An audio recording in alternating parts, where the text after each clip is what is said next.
Alright, for the ones who are watching or the ones who are going to watch this stream, I hope everybody's having a wonderful, wonderful day for a Wednesday. It is the middle of the week, and you know what that means, right? That means it's getting closer to the weekend. I hope you all are enjoying today. I know that most of you are probably working right now or probably in school or something like that. Though depending on what you are doing, it only depends on how you like it to go on your day.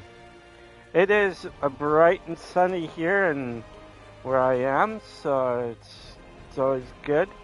It's nothing bad to actually have a great time. Yes, for the last couple of days, we did have like rain and all that stuff, but no thunderstorms, which is really nice. Just constantly rain, which is fine. It just tells you that in the winter time, or this fall, I think there's going to be plenty of rain in my area. Freezing rain, that is. So just have to watch the roads and everything else that will happen for this winter. For sure. People got to get used to driving and making sure that everything is, your tires are up to date and everything else, your coolant, your engine coolant, and everything just needs to be checked up just in case if anything isn't good. You know what I mean? So, remember, everything that you see, everything that you do, it's always somewhat good or somewhat bad. It's always whatever you want to make it. If you're having a bad day, instead of making a negative day, have a positive day. Having a positive day is something that everybody should make, even if you're going through a tough time. Hell, for me, I always have bad days. Always have bad days, but I try to be in a good mood for it as much as I can. And it's so little that you can, when you are unhappy or not doing so good, it could be several little things, but mostly it's dealing with like either style that you live in or whatever it is. Just remember, there's always the end of the tunnel. There's always freedom at the end of that tunnel. Just don't make it into a negative, put it into a positive. Because once you go out and smell that fresh air, you're out there for freedom, and you're out there for everything. Now, there is this thing where people say about depression and all that stuff. Now, if you look at that with the depression and that only means one thing to one person: mental illness. And what that means is that that person with that depression or whatever will be segregated in jail, which is not a case it should be. People with mental illness of any sorts, you cannot throw a person into jail because of their mental illness. The thing is above, in their heads. That's what's wrong with them. You put them in jail, you're just making it worse. And the thing is that if you know people that are mentally ill and mentally, you don't throw them in jail. You get them seek help somewhere. Even if the police have to go and pick them up and put them in handcuffs and then put them into a place where he can get help. And that's not jail. I mean a place that will give him help. The place that would give him that freedom of walking and going somewhere and all that stuff. But then for the 48 hours to whatever, 24 to 48 hours with his mindset or her mindset, throwing people into jail is not the way that you want to go. And with that said, they should reopen up those institute something to help out people like that, to help them out, to get them to understand that a lot of things are not the way that they want to be, but still you got the help. And that's probably be the best way of doing things, because people will start doing something stupid. Like you hear about a lot of bad stuff and everything, but every time you hear a police officer say, or someone will say, it's mental illness, it's mental illness. If it's mental illness, there are different types of mental illness. There are people that are out there that will do stupid crap out there, and it doesn't matter what it is.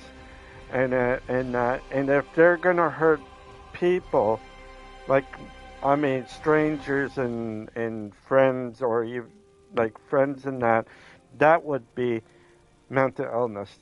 They should be thrown in jail because their mental state is to hurt people, and that's where they should go. But there's other mental illnesses that are out there that you can see right on the streets and everywhere else, where they're just all over the place and all that stuff, and it's not going to get any better. It's going to get very worse when it comes down to it.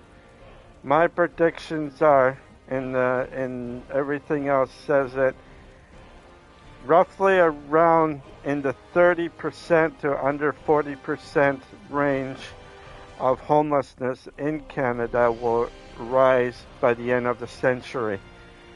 It's going to be roughly between 31% to about 37% of Canada's population will be in dire needs. Will it be better? Will it get worse? I think it will get worse before it gets very better. But here's the thing, though. In North America, United States, Canada, even in parts of Europe, I'm seeing a thing, not like a fine line almost, but this fine line is just about to break. And once it does, that means we got a second fine line. And that means instead of being first world country, we'd be second world country. That means the population of Canada is not decreasing, but it's getting more, and then more strain on the system. That means that Canada will probably in the future will decide who lives and who dies, basically. Which seniors are going to be better off than any other seniors. You know, the rich and the famous can get better quality of care, but all the ones like myself and yourself, we be suffering because of the lack of government stuff. It doesn't matter if it's provincial or anything like that. It matters on certain things in the future. We are all going to get old, and we're all going to be in that situation, and some of us might end up being worse off than they were when they were younger. That means that if they're there for if they're there for I just can't say I don't know the word that I'm trying to say, but you gotta watch, because we're all gonna be there, and we're all gonna get that long-term care. That's it, long-term care. And once we get to that stage, that's when things will, for us anyways, will be not as good. Now, unless if you have the money to get your own personal stuff, but they would just send you into long-term care, and that's where everything starts happening. and the governments, doesn't matter which one, doesn't seem to care about regular folks like you and I. And it doesn't care about what race you are, because all of them don't give a crap. And it's sad to see that. How most people are living and how most people are dying from either COVID or too cramped of the place or whatever. And this is going to get worse. It's not going to get any better. It's just going to get really worse. By the 21st century, or the 22nd century, which right now we're in the 21st century, the 22nd century, which is 2200, that's just under 100 years. Canada will be seeing that in a quick glance of what's to come. We're seeing the window, and I don't know if you see the window, but I'm seeing a big window right now. Canada itself cannot grow big. I cannot, because we're several decades behind on certain things and we need to catch up. And for us to do so, we have to slow down the economy and everything else. Slowing down the economy might be bad for some people, but you know what? It might be good for others because you can grow, you can get things done. One is housing, for sure housing. Next one is going to be these solar panels that everybody's supposed to put up. I guarantee you, I know what's going to happen. People want to be greener and everything else, but you know what's going to happen with everything, with those solar panels? It's not going to make things green. No. What makes it green outside is the tree in front of your home, the tree out in the backyard or on the side. One of the trees that you first met your girlfriend at, or did whatever it is that you do on trees. Trees are our lives. I am a tree hugger, and that's what I am. I like trees, and seeing them taken down because of the solar panels, it's not making it green. It's just making it polluting more places. It is sad to see what will happen, and it is sad to see what's going to happen in the future of all of us, and it's not fair for anybody, including myself, because I'll probably be the one who's going to be ending out in the street, which I don't really want to, but it seems like they're pushing me there to be out in the street because they can't afford a place to stay where I am. I could stay where I am right now, but I feel very lonely because I don't have anybody to actually be in. That's what I'm looking for, is someone to actually, be right beside me and making sure that everything is okay. But we're living in a time where people just can't do anything. If we did something, we're accused of a lot of things, and it's just, it doesn't matter what you do or how you do it. We're going to be accused of anything that they want to be, for them to say something, to put ourselves,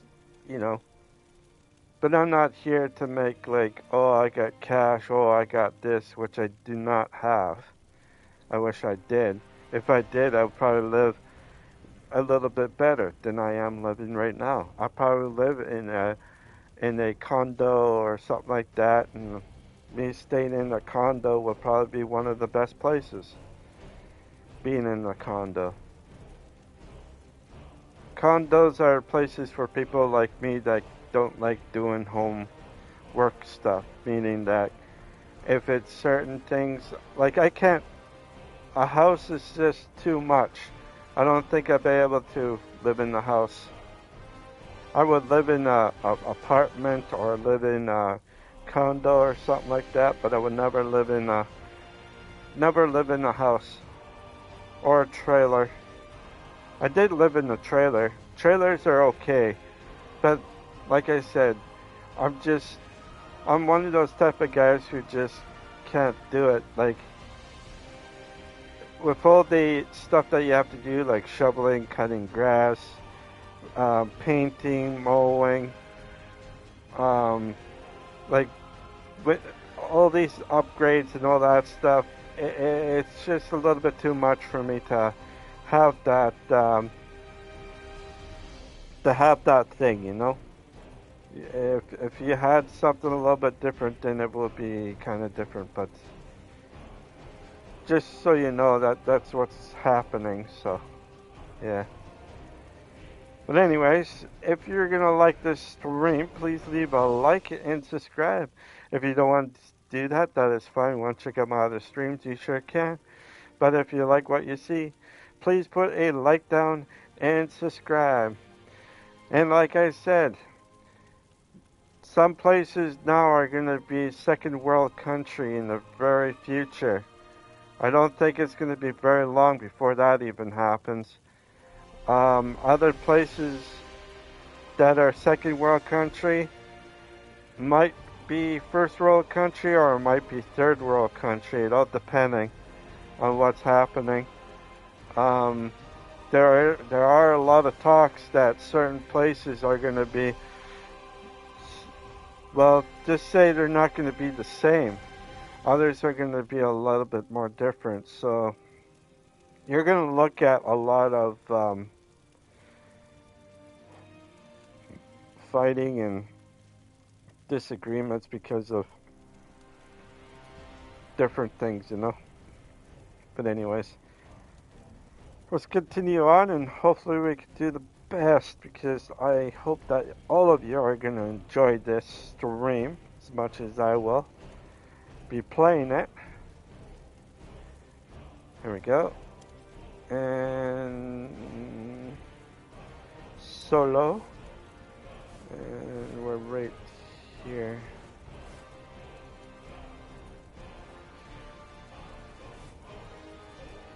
Right here, yeah. The field dark. What may sound like a myth or horror story to many is harsh reality for the 200 iron falcons of the canyon named Aeonir's Blade. Okay, we are right here, so...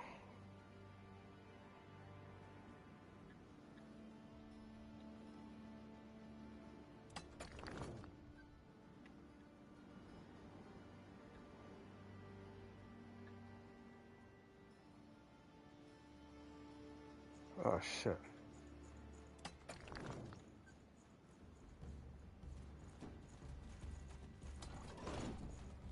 Charge! All right, here we go.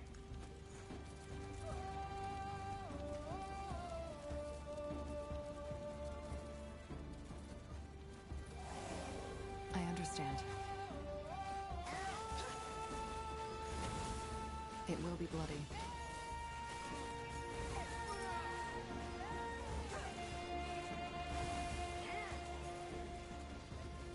You picked the wrong enemies.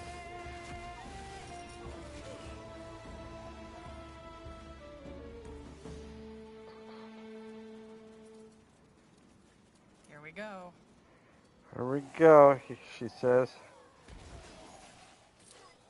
You'll regret this. We'll make short work of them. They won't stand a chance. You read my mind. Fair enough. Let's do this. They will fall. Understood.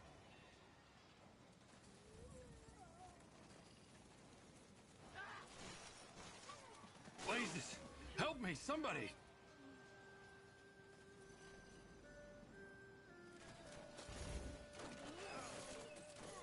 Oh shit. Blazes! Help me, somebody!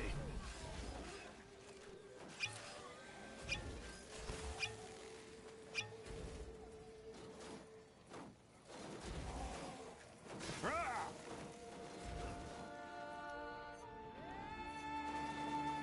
There we go.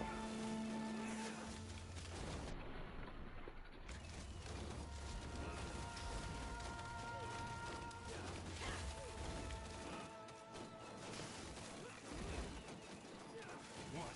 That's all? I'm only getting started. Blazes! Help me, somebody!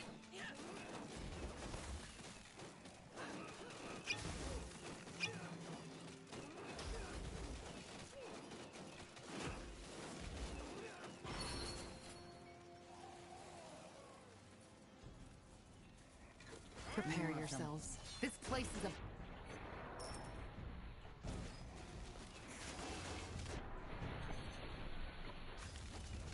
Blazes! Help me, somebody! All right, here goes nothing.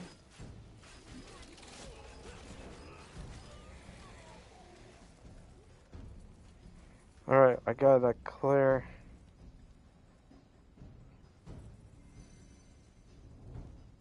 Here we go. Right here.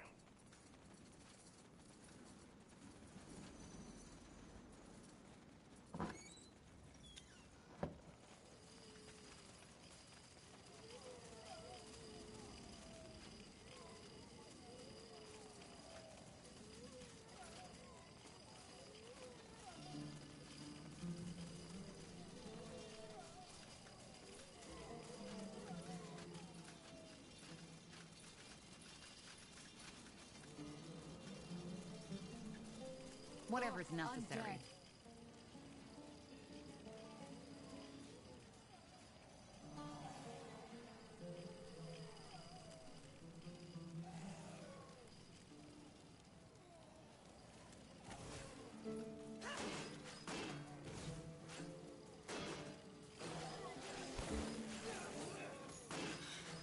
Focus, Syria.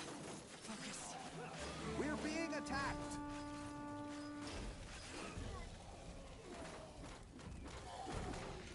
They will burn.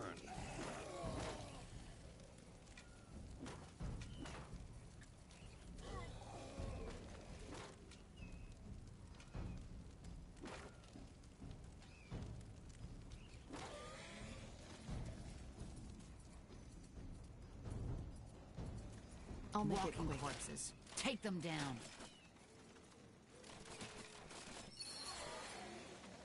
Alright. Bones.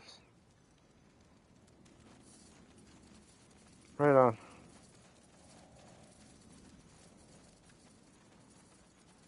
There we go. Just gotta see.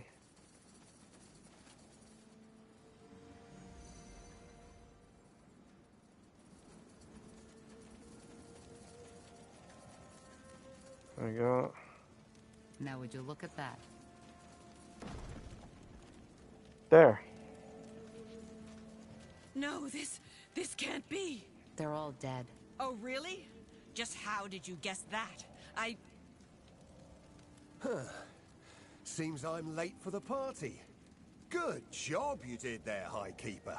It's not like I warned you this would happen if you didn't cooperate. You bloody piece of filth! I swear I'll... He's right, Keeper. If you hadn't refused to cooperate with the Deathmen, these soldiers might still be alive. How dare you? Forgive me, but we should not discuss this now. What about the tomb? Where are...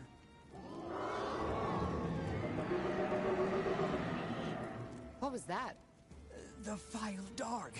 The undead. They must have broken the seal. There's no other choice. I need to perform the ritual. What? No, you... They will try to stop me. Defend me as long as you can. Are you deaf? Stop it right now. This is an order. Shit. Here they come.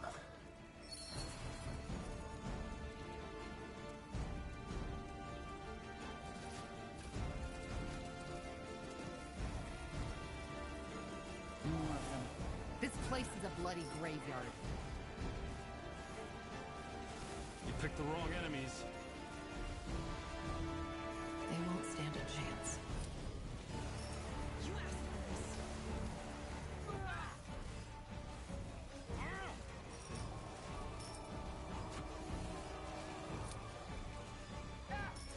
this. More of them! Protect Kilroy! Blazes! Help me, somebody! They killed one of our heroes. Shit.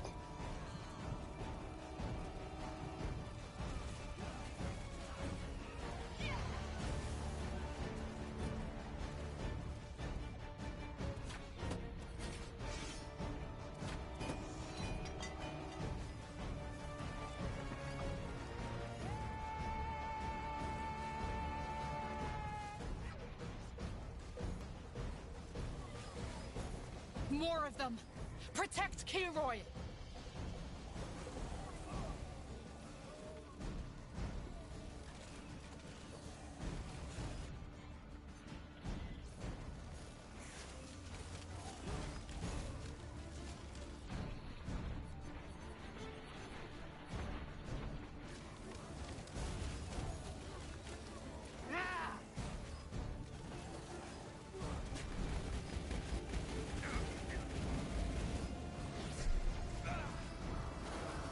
Back into the fight. I understand. This is...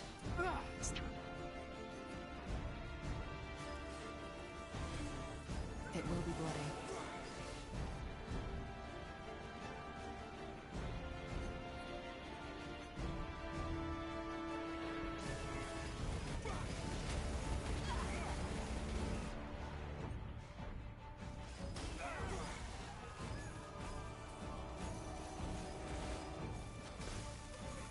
Yes.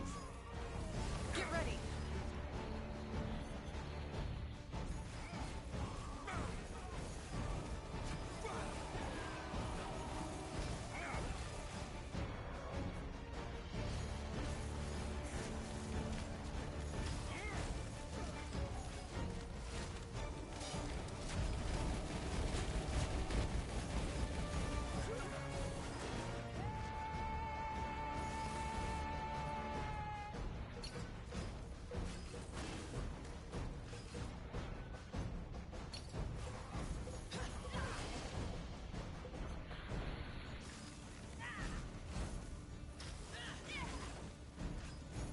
There we go.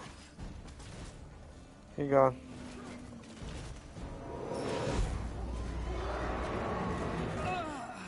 Kilroy! No, you can't.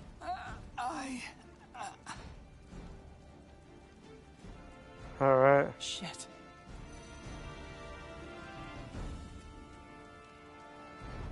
I killed them. What about the stone? We still need it. Of course, you'll get your stone. Just wait here. I will get it. Right on. See, it just had to restart. Here. Is this the one you're looking for? It is. Where did you have it? In our treasury. It has been in the fortress since our order was founded. We never knew what it was and assumed it was a Hibernian artifact. Turns out it wasn't. Here, take it. Thank you. Thank me. You still have no idea what you prevented from happening, have you? If you hadn't been here, the File Darg would have awoken, and then the blood burn would have been the least of our worries. And here I am, not even knowing your name. It's Tahar. Yes, like Isamo Tahar. Oh, so you're... Huh. I... see. Well, Aenir's blade was never affected by your father's rebellion, but it seems you don't take after him. That's good. Anyway, all the best on your travels, and good luck. Likewise. Sir Catras, I think we should have a word. Yes, you will get your helmet. Right on. Let's see here.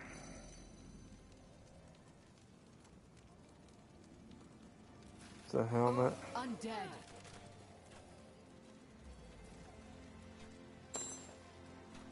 There.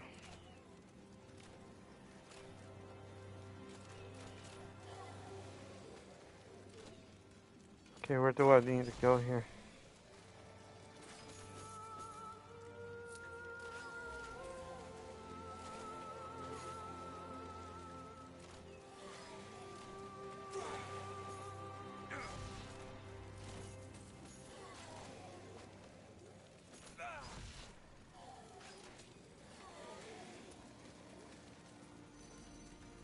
Sure. Alright, so I don't see any question marks or anything like that, so I don't too sure where I need to go.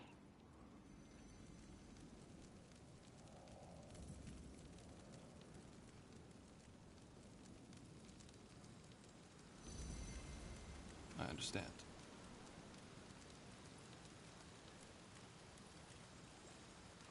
Maybe I need to go to the world. Okay. Let's go here. And confirm. Because I've done that, I don't see any question marks or anything like that. So it's always good. Here's a good question that I want to ask everybody in this. Wherever you are, wherever you live, do you find your country being a first world country, second world country, or third world country in the future? Right now, I can see that places like, I have to say, places that are doing fine are going to be first world countries. What's going to happen is, I think, in the future is that United States or Canada or wherever you live,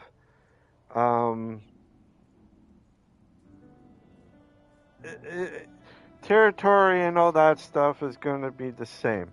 The only difference is, though, is that Canada does not have the defense of its forces. So if the United States ends up, ends up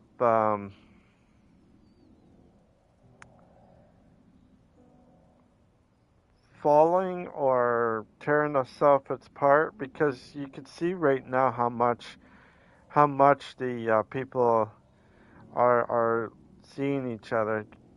They're not really seeing each other per se. It's more like you're seeing something else, which I find that needs to be kind of worrisome. And same up here, and same with other places. A lot of people are starting to be afraid of being here in North America because of everything that's happening within.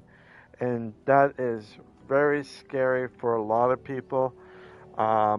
Even myself, like, I was born here, I was raised here, I'm a third generation of a Canadian. In that, both my grandparents on my dad's side, um,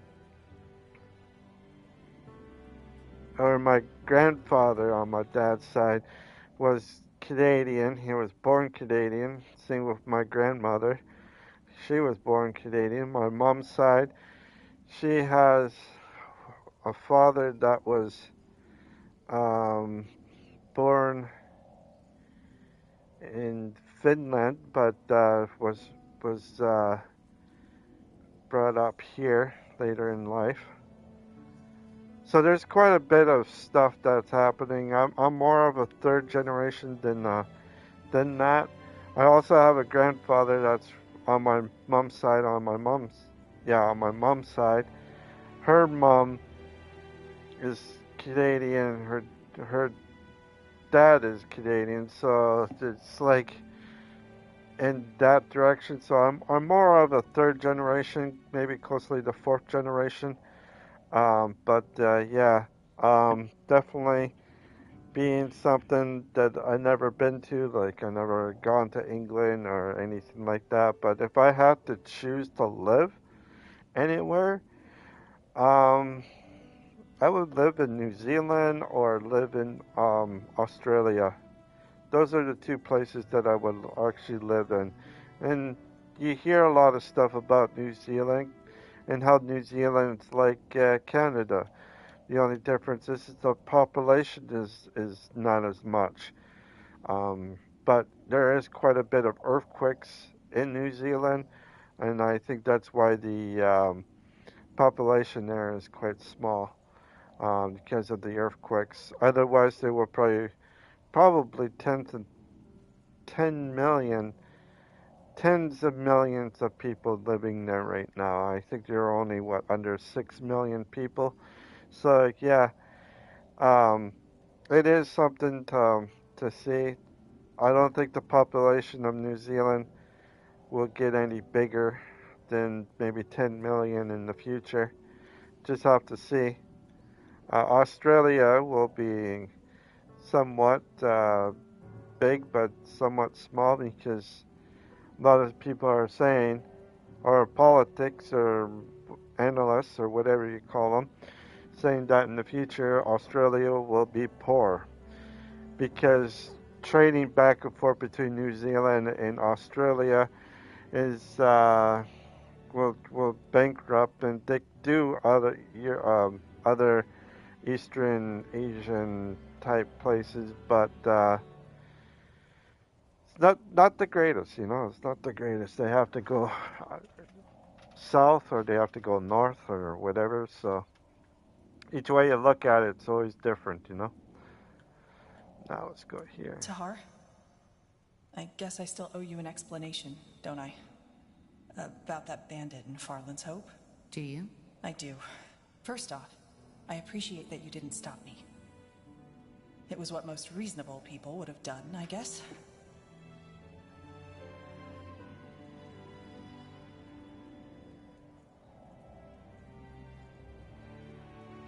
I wasn't sure how you'd react. Well, I wouldn't have blamed you, if that's what you were fearing. About 5 years ago, something happened. I was on the road, and the sun had just started to set, and I was closing in on the village where I had planned to spend the night. It was a beautiful day, really. The sky was clear, the stars were coming out, and the crickets were chirping. Just 1 mile before the village gates, I saw a woman and her son.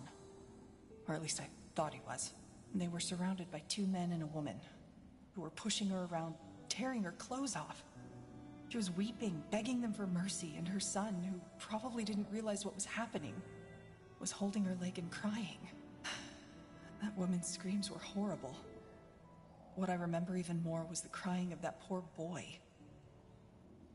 They were the tears of a soul who, up to that point, had still thought life was all about beauty, about love, and who had now awoken to reality. Long story short, I didn't help. I just stood there, watching it all through the thickets, like some grotesque play. When they were done, they kicked the woman into a pit on the roadside and took the boy with them.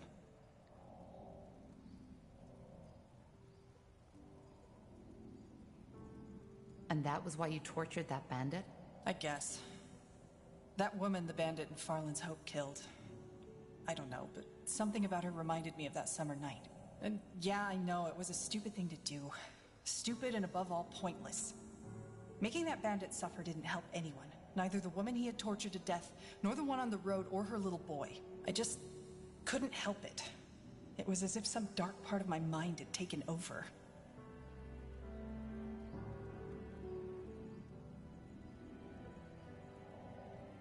Maybe it was your way of atoning for not helping that woman. Atoning? Such a big word. I don't know. Either way, anything else you need? If not, I'd like to have some time on my own. There's a lot that's been going through my mind lately. Yes? Alright, we're gonna... Oh, what the... Okay, hang on.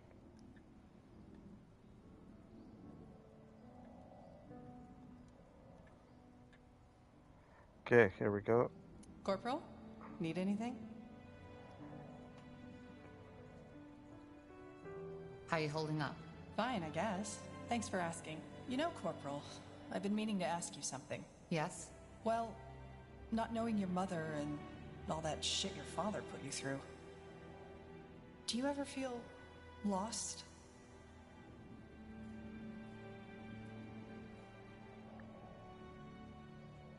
Why do you want to know?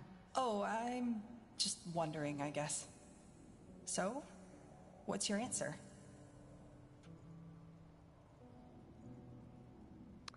Um, Yes, I do. I figured. You know, I haven't told you that yet, but actually our pasts aren't so different. Save for the fact that my father didn't try to conquer the world, at least not that I know. How are our pasts alike then? Simply put, I also didn't know my mother. And my father was a bastard if there ever was one.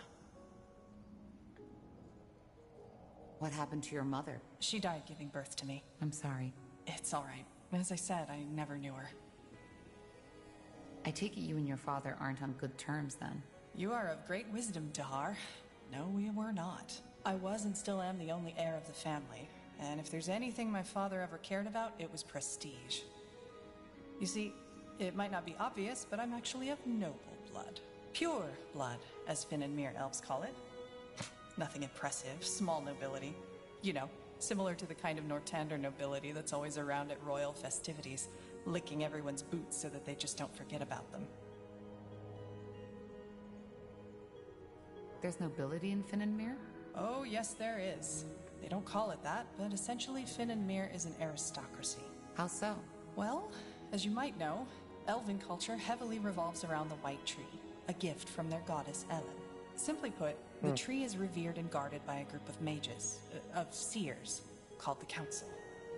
They're the rulers of our country, 6 women and 6 men. Now, according to the ancient lore, when a seer dies, his or her successor is chosen by the Council. However, it has become custom that a seer should be replaced by someone from his bloodline. Someone pure, as they call it. Which means they make sure that the power stays within the right families. Indeed.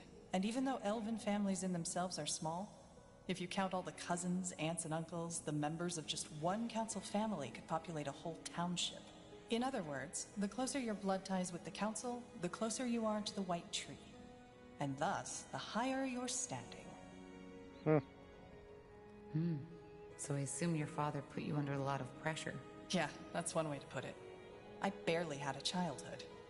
It was all stern-faced teachers instead, trying to feed me language, history, math, and magic from the day I could speak. And I can't even remember all those festivities and religious ceremonies I had to attend. It was as if I learned the meaning of the word small talk before I learned how to ask for my mother's teat. Not that she would have been around to listen.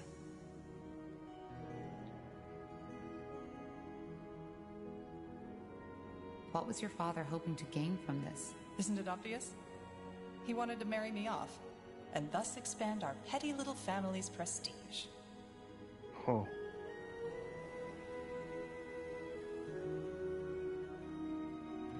But it never came to that. Almost. If he simply wanted to arrange a marriage for you, then why teach you magic, math? When these things happen in Nortander, it's usually more about, how shall I put it? The looks? And the ancestry, yes. Well, these things play a big role in Finn and Mir too, but to be considered a good match, education and magical talent are just as important. For a priest, let alone a pure blood, to be seen with an uneducated, non-gifted street elf is frowned upon, not to say forbidden.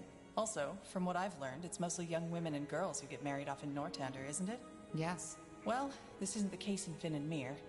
If the head of a family decides to do so, a young boy or a young man may have the same fate as the one I just escaped by a hair's breadth.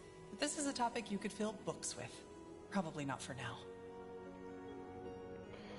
Young women and girls that get married. In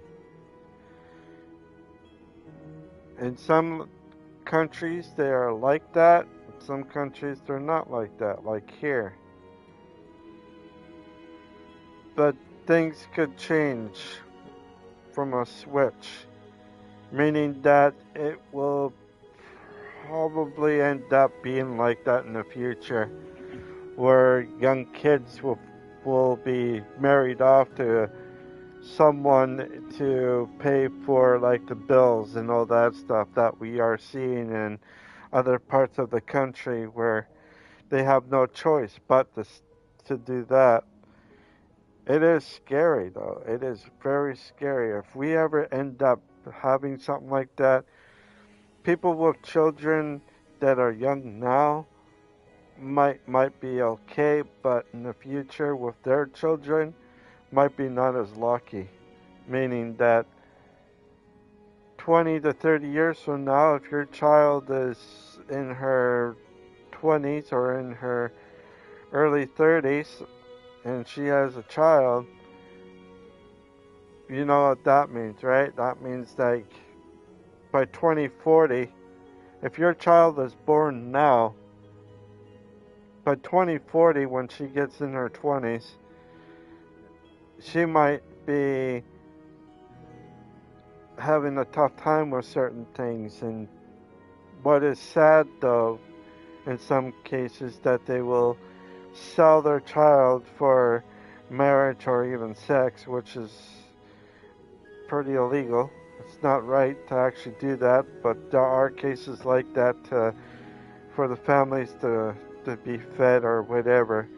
And sometimes the child would be sold for labor and all that stuff. And once that happens, they do, and then what will happen is the ones that didn't get hired on are usually sold for sex, and that has been happening for quite a long time, for a long, long time. And I feel bad for the people that tend to be different, you know. It is quite different compared to what it is a long time ago. A very long time ago, they did the same thing, but it's not as what it is today, which is more strict. We have more stricter rules than any place right now. But back, say, like in the 1600s or the 1500s or even the 1700s, a lot of times you will have like kids marrying kids, and later on they will have something totally different, which is very sad. And usually if they have their first child, they're like in their teens, you know, and they're just barely getting in their 20s. But most of the time, if your husband or their boyfriends or whatever they are back then usually go out to war and go out there, and if they're lucky, they'd be back home and safe. If they're not, then their wives will take care of their child. You know, it's one of those things that if you will, like if the mother of that child will see her husband or her love in that regards, you know, it's just one of those things you just don't know. Could it happen right now? It is already happening in a lot of places, but the worst thing is that we might see it more often here than we did in, say, like not long ago, you know. It is something to look at, but it is something to say, hey, you know what? This is not the way of doing things, you know, or anything like that. So we'll see what happens. I don't know. It's not right to sell off a young girl barely in her teens or anything like that, sold off to a 55-year-old man or a 60-year-old man, where he thinks he's young, but he's not. You know what I mean? You don't sell off to an old person, or you don't even, arranged marriage. You know, arranged marriage that does happen today. It's something that you don't want to see, but it might have to come to that in the future with us here. Hopefully we don't get to that far, into that stage. I know some people are like that already, and some already do the stuff that I already said, but I'm simply talking about over here, even in Europe, in North America, and that.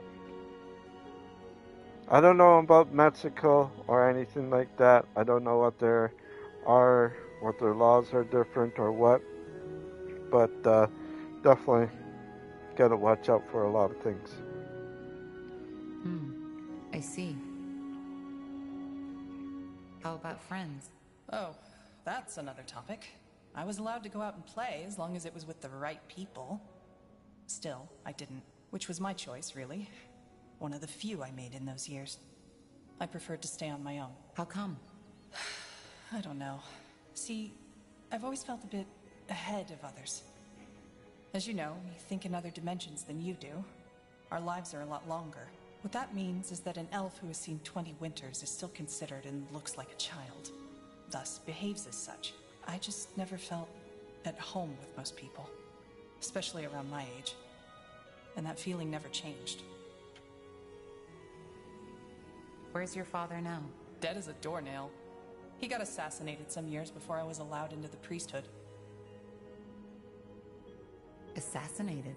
What happened? He got mistaken for someone else. But it doesn't really matter. Let's not talk about it. I'm sorry. Oh, don't be. To be honest, I'm glad he's dead. Otherwise, I would be in bed next to some 200-year-old seer now.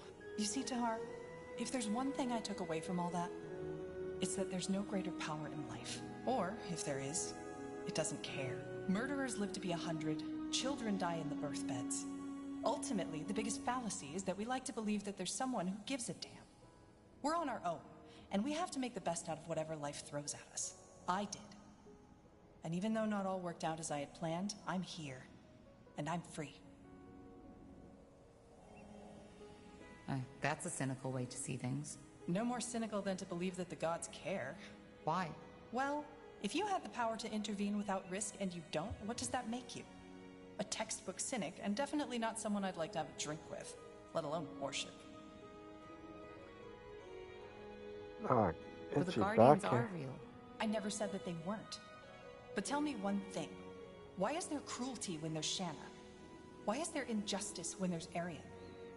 Why do children die when there's Ellen? There are two explanations. Number one, the Guardians are far less powerful than we think. Number two, they just don't give a damn.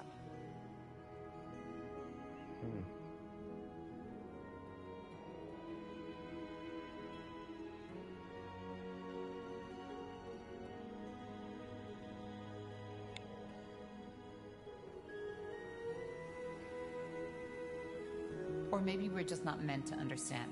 Maybe their ways are unfathomable. Yeah, right. Maybe it's all just unfathomable. Let's just accept that and live in ignorance, shall we? The gods aren't the answer.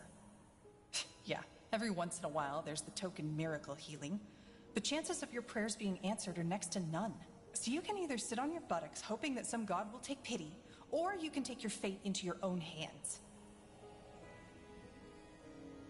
But you still feel lost sometimes, don't you? Yeah, I do. But I'm working on it. Anyway, we digressed quite a bit, didn't we? Sorry, my fault. Sometimes I just talk too much. I'll see you around, Tahar. And thanks for listening. Alright. Anything on your mind? Yeah, we're gonna go up here now. And chat to this guy. My place is getting a little bit bigger. I mean, I'm getting a little bit more people. That's what I meant to say. Oh, the Corporal. Quite a nice place you found yourself here, I have to say. Thanks again for helping us out in that bloody desert. So, if you don't mind, we'll unload our cart and smithy here. As promised, we can provide you with the best weapons and armor on Northander. The only thing we need to ask of you is a small donation every time we craft something for you. Hey, Sam, how you doing? I we hope your saved our day's been lives, but we pretty still good. need to cover for the material. No problem. I'll make sure to drop by from time to time. Splendid. Nihal strength, Corporal. Nihal strength, Corporal. Alright, so that... I have two of those now, so I can get rid of one. Oh yeah, right, I need... There we go. Garlic, I can get rid of. Oh, hang on. What's that? 2 axes. I could get rid of that one. Yeah, I was playing Oh, cool. How you like that game? Is it pretty good? I never played... I only played the first one, that's it. Never played anything else. Got 3 of those. 5, 3. I can get rid of this one. Lover's Letter, that's off-powered. Pleasant Scent reminds you of the stuff. So I don't know if I should even do anything with that.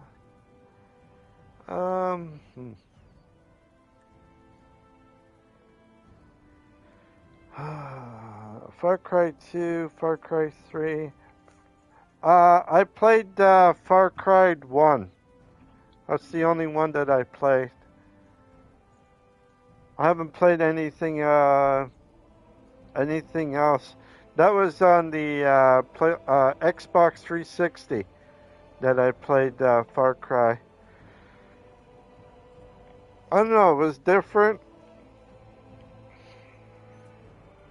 But it wasn't too bad, I guess. This one, I think I'm going to... Oh, shit. It's not... Okay. Okay. Drop that. Sell that. Please, please, you must try 2 and 3. I might try it one day. Just not the greatest at I might try it out, see how it is. It might be different than when I first played it. Okay, I got fur. Where's the other fur? What's that? Shield? Not trade. Okay. Ah, there we go. This is it right here. There we go. Oh, I got 2 of these. I can get rid of 1. Oh. Get rid of 1. As long as I have 2 of... Oh, hang on. Here we go. There we go. Get rid of that. I can't get rid of that.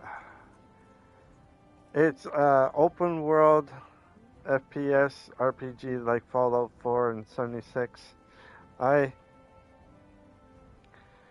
probably play it one day. Just right now, I just got so much other games that I'm downloading. But it would be nice though to play the second one, maybe the third one. It is cheap, but I don't know how the graphics would be for on the PlayStation 5. Probably no different than it would be. Yeah, I'll probably give it a try there some in the future. Once I get a little bit more cash in my on me, and then I'll be able to do stuff. Come again. May Tiara bless your path. All right, let me check this out. What is this place? Oh, hang on. Before I do that, let me go right here.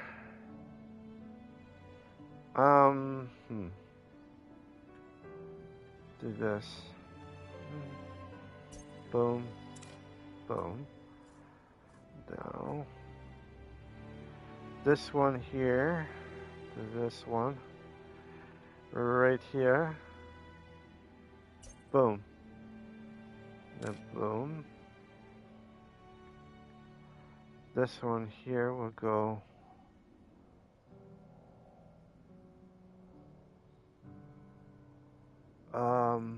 Looks like I'm gonna go here.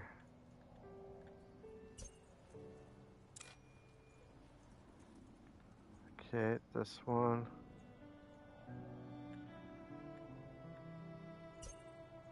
There. This one here. Go down here. Here we go. Here, I guess. Yeah. Right here. Oh, shit. There. No. This one. Right here. Ah, you son of a bitch. There. And that one. There. There we go. Alright, now. Right here. Yeah, one day I will be playing, what is it? What is it? Far Cry. One day I probably will play Far Cry, just right now I probably won't be playing it at this time. But it will give me something in the future to get, especially when the prices are a lot cheaper to buy these older ones than the newer ones. So maybe in the future I will play 2, 3, 4, and 5, 6 of those games and see. I'm not really quite sure if I'm going to play all of them. I'm just going to see how it is. I don't like the first one. Not too sure if I'll be able to play. Or like the first one that I played, I remember playing it. The style of gaming was different, so I'll just have to see what the game is. Oh, come on.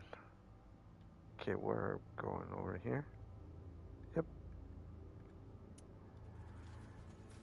There we go.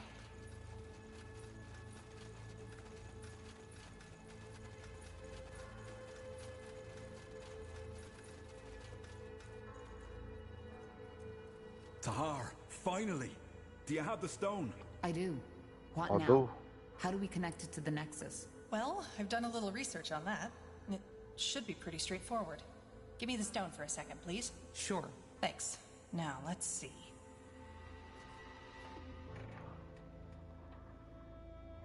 Whoa! This is amazing. What the heck just happened? Was that the stone? Yeah. It seems like our plan worked. The stones are the power sources of the Nexus. Not sources, Tahar. They're simply the catalysts. As I said, the energy, all this magic, it comes from someplace else. Well, I definitely know why the Shapers were so powerful now. If they were able to harness that, I wouldn't want to be their enemy. Pain. Pardon? Rekindling this place. I can feel their thoughts now.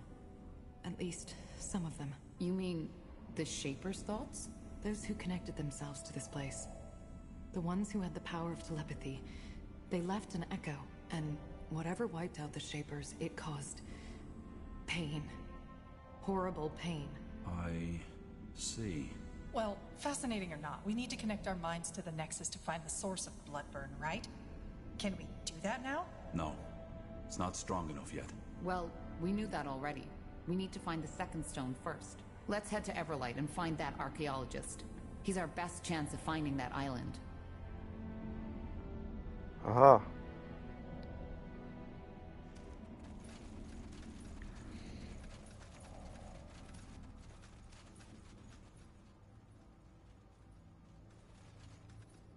Let me see. All right. We are going in. So, in the future, and what I see right now, it's not going to be pretty good. A lot of politics only know a lot of, not a lot, but they do know certain things. But what they don't see or they don't want to talk about is that the politicians around are what you call not looking ahead.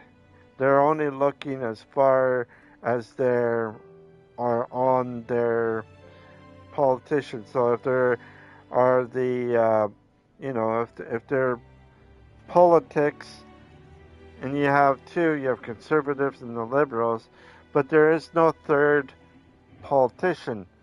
There's no third, what is called, prime minister of a different type. There are different types of politicians, but no other ones which you do not see very often, and it's something that I'm not, I don't see a lot of different.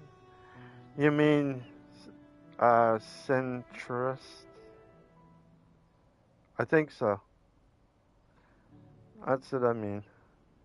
There's a lot of different things that are going to be happening in the future. The only thing is what side are we going to be on?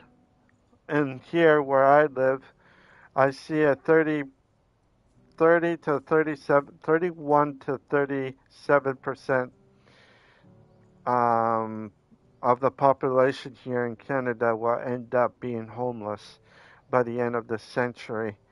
And there's already signs of it because of our uh, economy is just overflowing with too much people here that we cannot keep up with the demand of low-income housing or even housing for a lot of people. And the ones that do have low-income housing or whatever are going to be uh,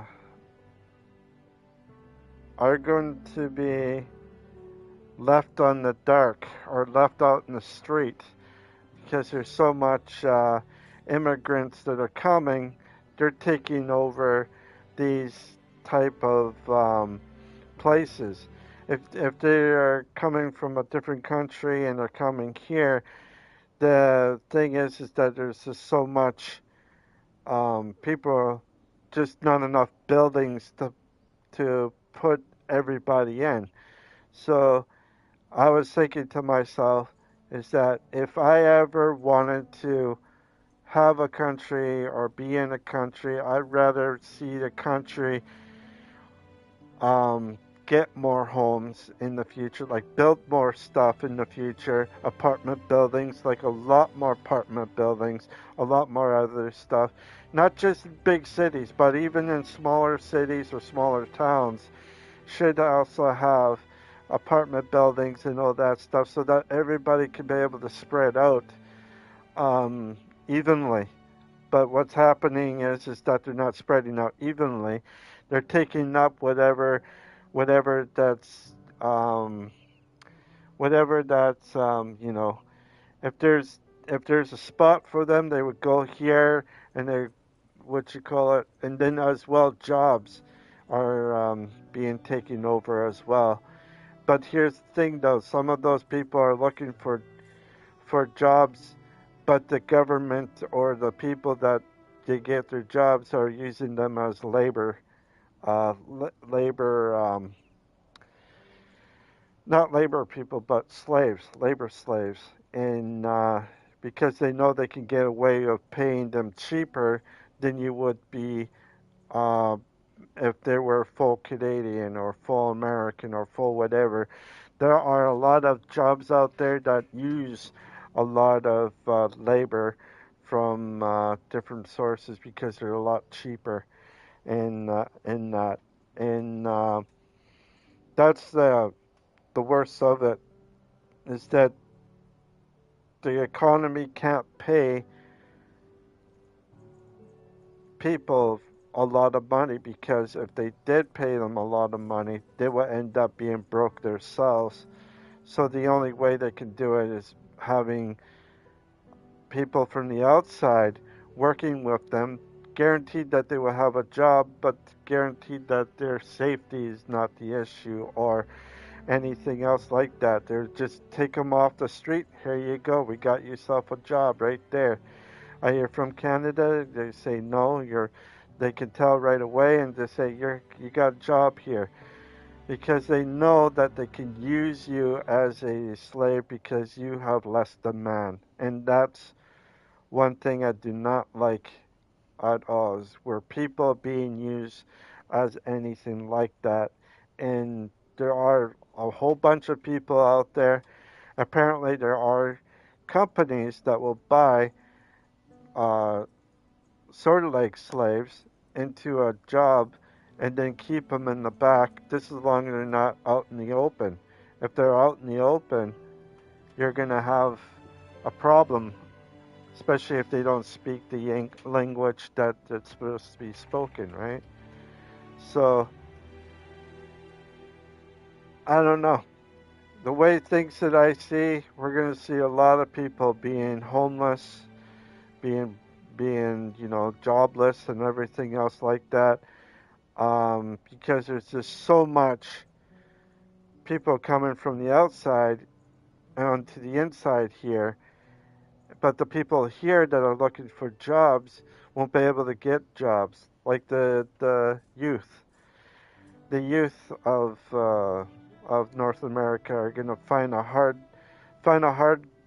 things to find for jobs, and you hear about people that graduate with a master's degree or bachelor's degree or something like that, and they're out doing McDonald's jobs or cleaning jobs or something like that because their line of work is less.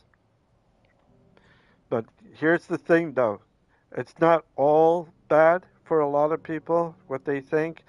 There are people like myself streaming, like what I'm doing right now, doing online interviews, doing stuff that is basically out here or in the streaming business is growing. It's going to grow so much that there's going to be people just doing what I'm doing right now, and it's going to be good. It's the same situation everywhere. Yes, it is. Everywhere that you see, it's always something. And it's not like it's just the population is growing too fast, and it's just not enough people can build quick enough. And that's the thing here.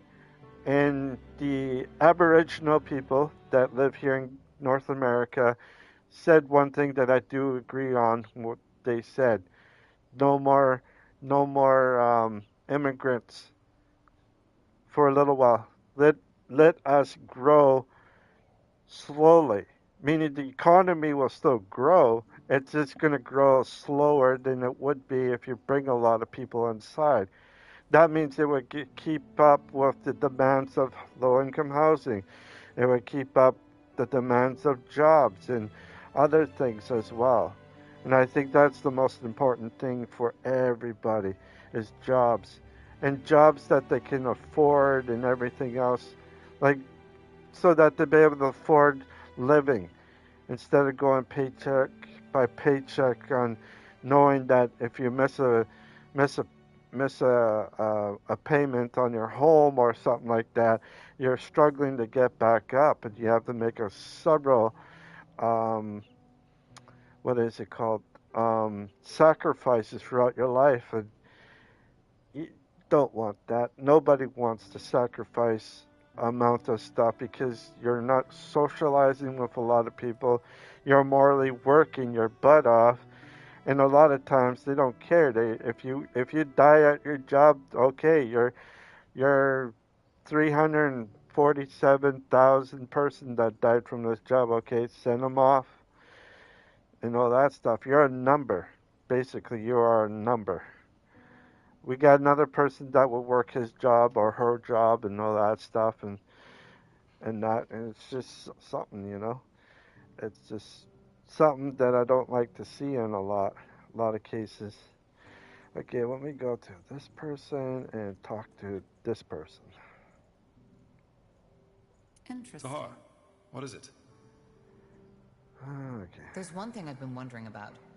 After we parted at the hideout, what exactly happened? How did you and my father part ways?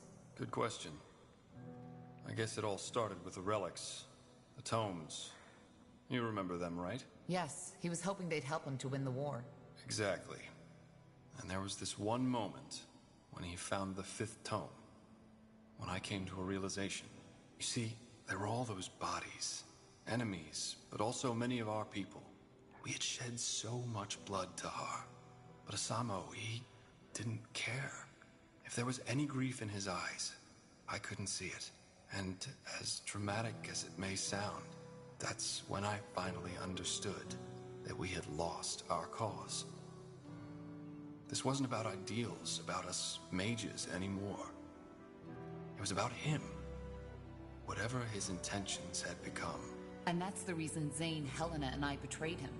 Come on. Do you really want to tell us you didn't see that before? The tomes were all about power. I knew it was about power. But Asamo always told us that he would use that power for the greater good. And it's not that far off. I mean, can't you imagine? With the power of the tomes, we could have united the world. Even made it a better one. No more persecution of the deviant. No more wars. No more suffering.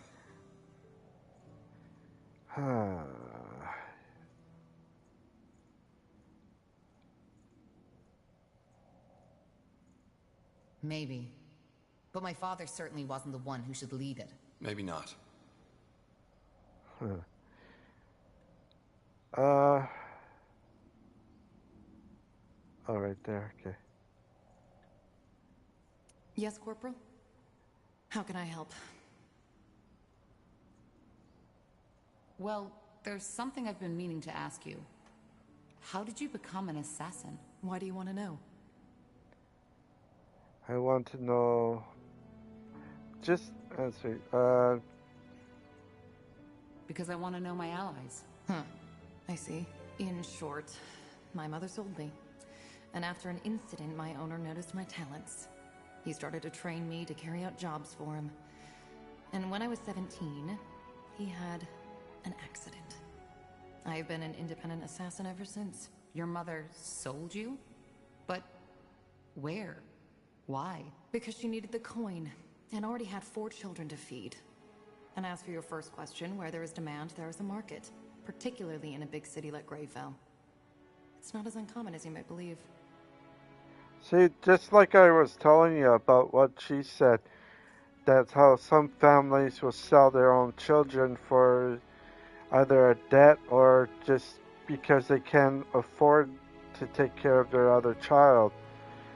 And that happens a lot of cases around the world, but it will also happen even in first world class countries when they go into second world country, and that could happen here in the future. But I'm not saying what the population would be. Like, the population here in Canada will probably reach up to about closely to 50 million, 60 million, maybe, by the 21st century. Some people say they want to see it up to about 100 million people in Canada. I doubt that's ever going to happen, but if it does happen, the population will probably be in some parts of in Canada. I cannot see it in all parts. So you're going to see a lot of cities are going to be overflowing with people, but as well you're going to see a lot of cities having a lot of homeless people living in it because of the jobs, and like I said, with the jobs and homes and all that stuff, there's just no room at all. And then I feel bad for ones that are getting a lot of refugees or whoever else that's going in. It's not easy for everybody, it's not easy, even for the ones that are running, wants to be into somewhere where they can be. It's not even easy for them to get this because they would get so much backlash because of the people that are in those countries already and don't want them there because they're taking away the jobs or taking away homes and housing and everything else. It's just going to get to the point where there's going to be a backlash between the immigrants and between the people that already is in the country. Doesn't matter where you live or anything like that, but when it comes to jobs and everything else, I think a lot of people will start be hurting because there's just not enough. And I think the best way is to do something like this. It may give you some income, like if you can't find a job, if you are doing this, streaming or um, what is it, vlogging or doing some IRL stuff or even doing videos, content creating and all that stuff. You'll be able to do that. The only thing is that you might need to be taught, what to do and how to do it. Like for me, I need to be taught how to do certain things that I need, and I can't do it over the video. I have to have someone to show me what to do and everything else. And if I'm stuck on something, he or she be right there to say, no, you're doing it wrong. You do it this. Watch what I do, and you try to do the same thing. That's the thing that I needed to have in my life, is someone to guide me, which I do not have. So once I move on from where I live right now into somewhere else, I could try to finding out people around, see if I can put out a thing out stating streamer looking for a person that is a streamer as well for extra help or something like that. And then you will have other streamers because one thing, they're going to be loyal. Two, they also have expensive equipment that you don't want anybody to steal from you. You don't want to steal from them either. And that's the thing, is stealing from one person to another. Not unless if you're staying in the same place, then it's a little bit different because you're not stealing, you're just borrowing stuff. But if you're taking out to go to something else or to sell it for something for money and that's just not the way to go. You always have to look at certain things before you start doing stuff in that direction.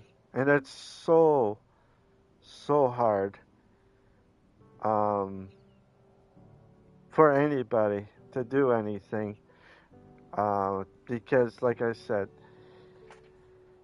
with not enough housing, with not enough jobs, with not enough places for people to live, and that just gets it.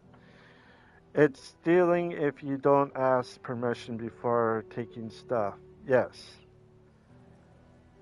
And you're right about that. It is.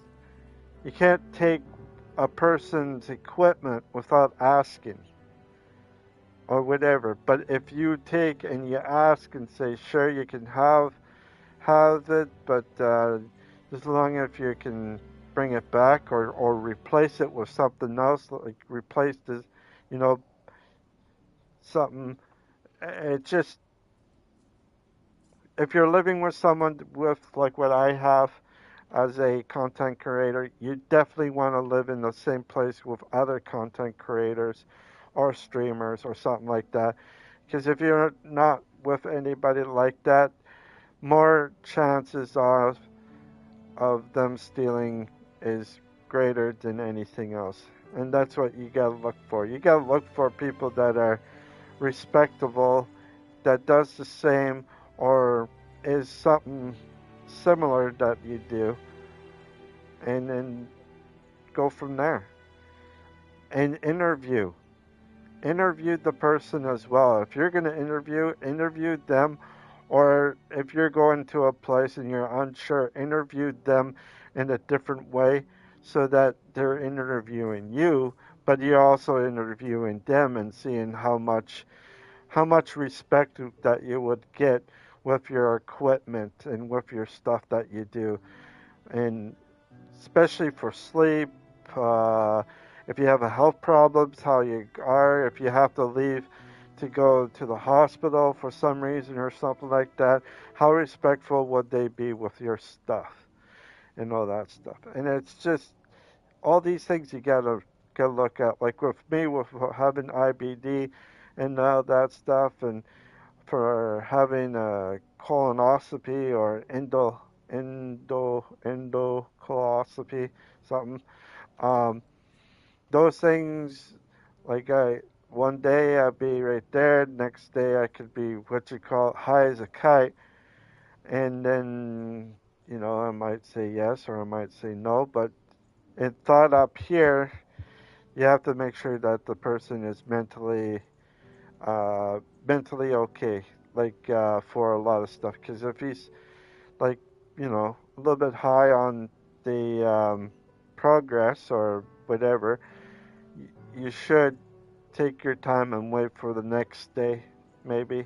Even though you want it that day or something, he might be clear. He may sound like he's clear or mind's clear or not. He might be not. She might be not.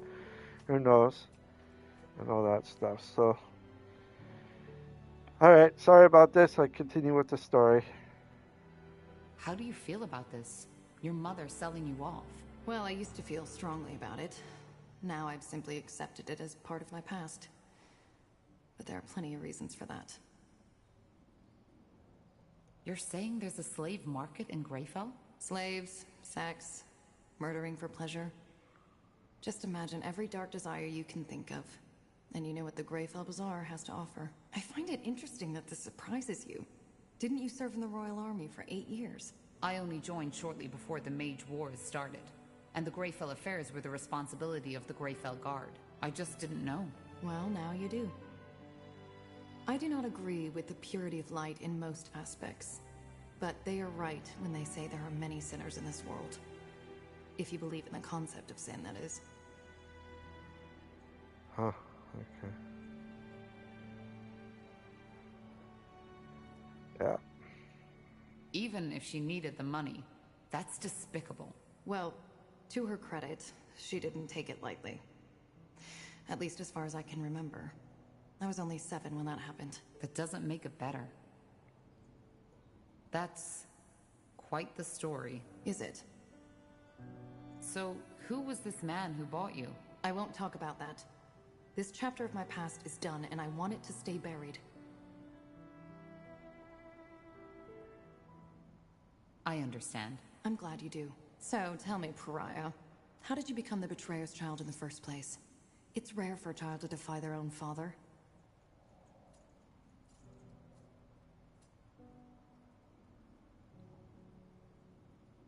He lost his vision. When he started the rebellion, it was about the safety of mages. But he became more and more radical. I just couldn't stand by and watch anymore. That's admirable.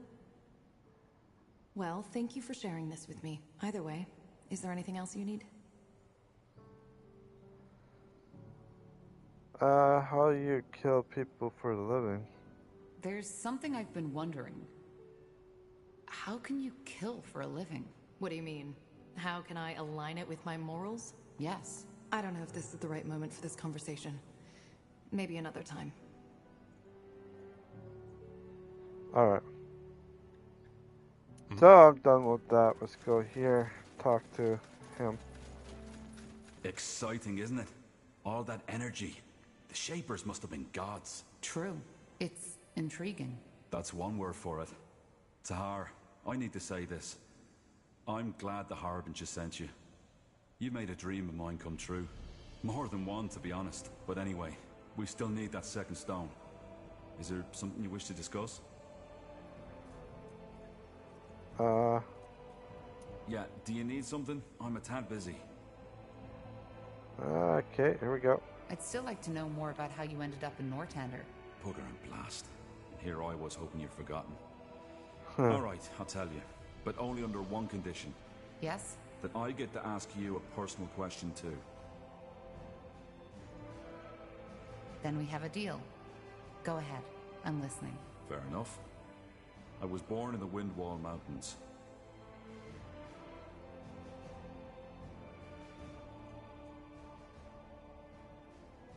Sorry, still sorting out my thoughts. It's been a long time since I last told this story to anyone. Alright, one more time. As you can imagine, I was born in Windwall, a child of the rocks. Come again? A true dwarf, as some would say. Born in the buried city, not on the outside as the traders and farmers are. My family was quite privileged. Not nobility, but my mother and father led a big smeltery which supplied one of the finest smithies. Moon silver weaponry. Ever heard of it? I think so. The commanders of the Royal Army use them. Figures. Well, my childhood was a rather unremarkable one. I had two brothers and a sister, and even though I was the oldest child, I was always the most quiet one. I learned quickly how to wield an axe, and I still know how to do it, but I never took pleasure in it. The same goes for my parents' craft. For some reason, Nihalf had given me a talent for metallurgy, but not the desire to use it. Instead, my biggest love was always made with ink. Books. And I assume your parents didn't approve of that. Oh no, they didn't mind. I had 3 siblings who could do the job as well as I, so the future of our family was secured. On the contrary, they were quite accepting, which wasn't usual amongst dwarves, especially not those in Windwall. Huh. Are the surface dwarves different? Depends. There are some who were very open-minded. For example, the traders who get around a lot. On the other hand, there are some who were as ignorant as the Windwallers. Dwarves are traditionalists, aren't they? Oh yeah, they are. They love their brawls, they love their ale, and they love their metal crafting. And they never miss a chance to tell the outside world just how much they do. Well, to be honest, when I think of dwarven culture, that's exactly what comes to my mind. See? And that's the problem. There's always diversity in every race. There are soft-hearted orcs, there are elves who don't give a damn about the white tree, and there are humans with... well, you get the point. What I'm trying to say is, many dwarves love living these traditions, but there are some like me who just don't fit in. This is one of the reasons why I appreciate you and this group so much, Tahar. Aenir's tools or not, we're all pariahs, in one way or another. So, what happened? Why did you leave Windwall? I'm getting there, Tahar. When I came of age, I found work in the Windwall Library. That time was also when I deepened my knowledge of the Shapers. I devoured all the books there were, and bought whatever writings the merchants brought in. They smiled at me, talked of me as the strange bird, but I didn't care. The more I read, the more spellbound I became, and the more I dreamed of journeying through Io to solve all those mysteries not yet uncovered. Are there Shaper ruins in the Windwall Mountains? Hardly. And those that are there are buried beneath miles and miles of rock. Impossible to access without a huge expedition.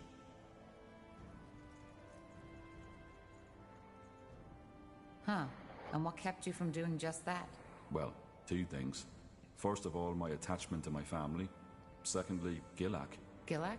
My, partner. You had a partner? Yeah. Yep. We met...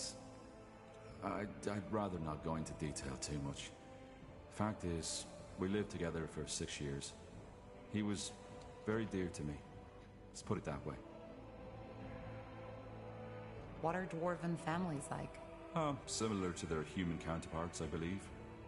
Having family and offspring is considered to be very important, especially if you're of noble blood. But living with someone of the same sex is acceptable?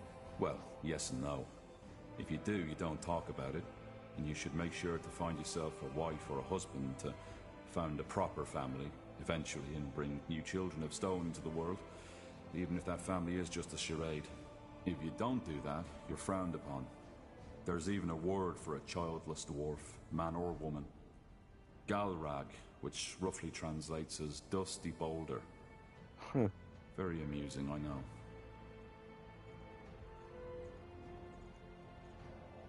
But the more times that I play this game, the more that I'm actually understanding of it. This game has almost like the real life, what's happening today than anything else.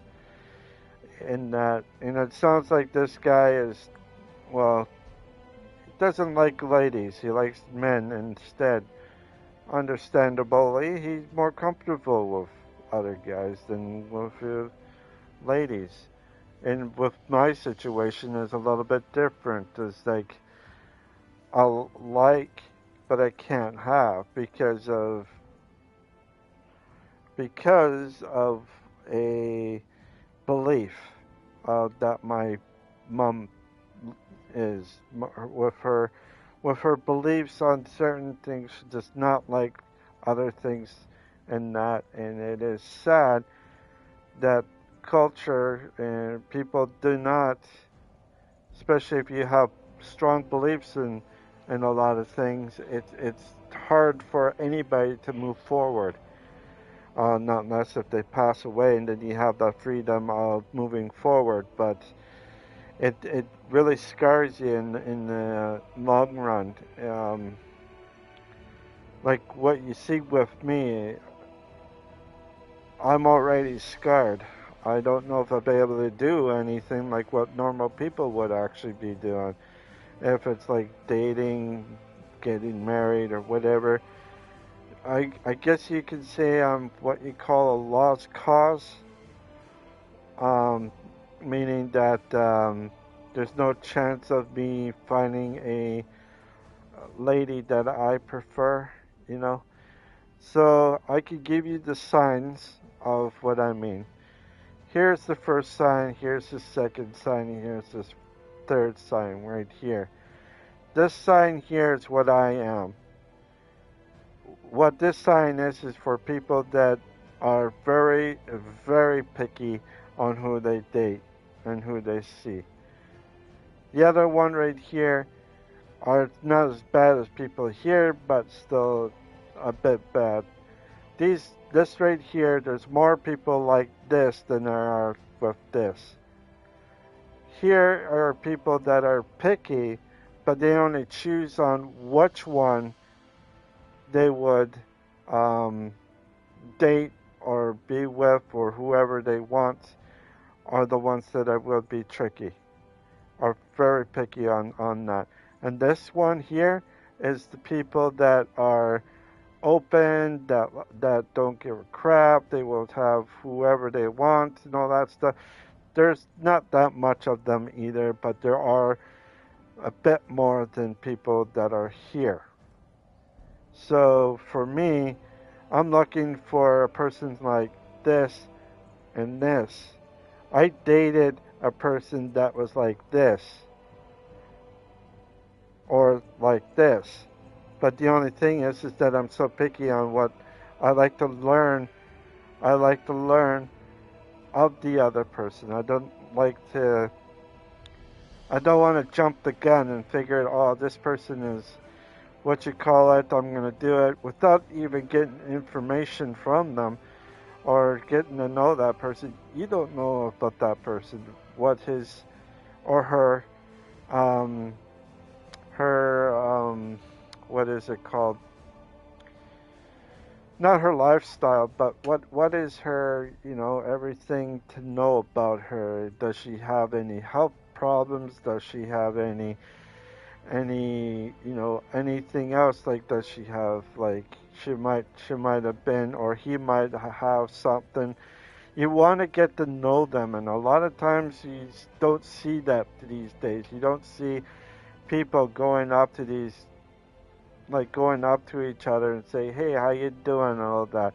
This is why right here I find I'm safe, because right here, around here, is that you're looking for people that are exactly or almost alike like what you are. So you want to date someone who is like this, meaning that you're both are learning from each other, you're both are doing whatever, you're taking your time, you're not rushing through things, and that's what I like about that.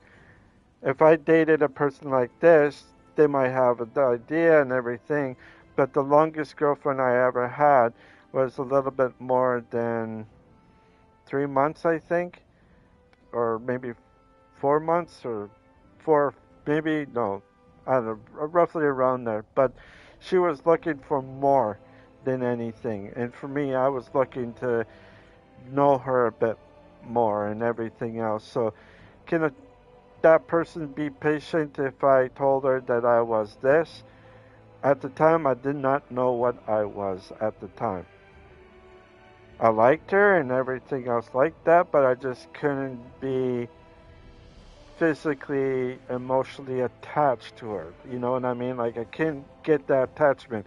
I wanted to know her so she could break me open like this, but I stay closed like that.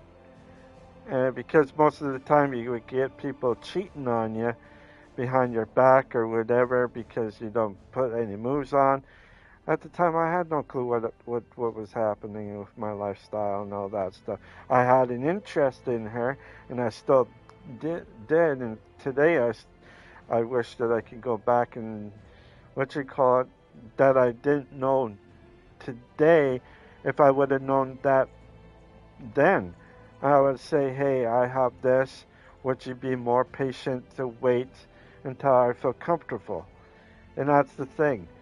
A lot of people are not like that these days. They just want to get in and out as fast and get out as quick as they can. There's no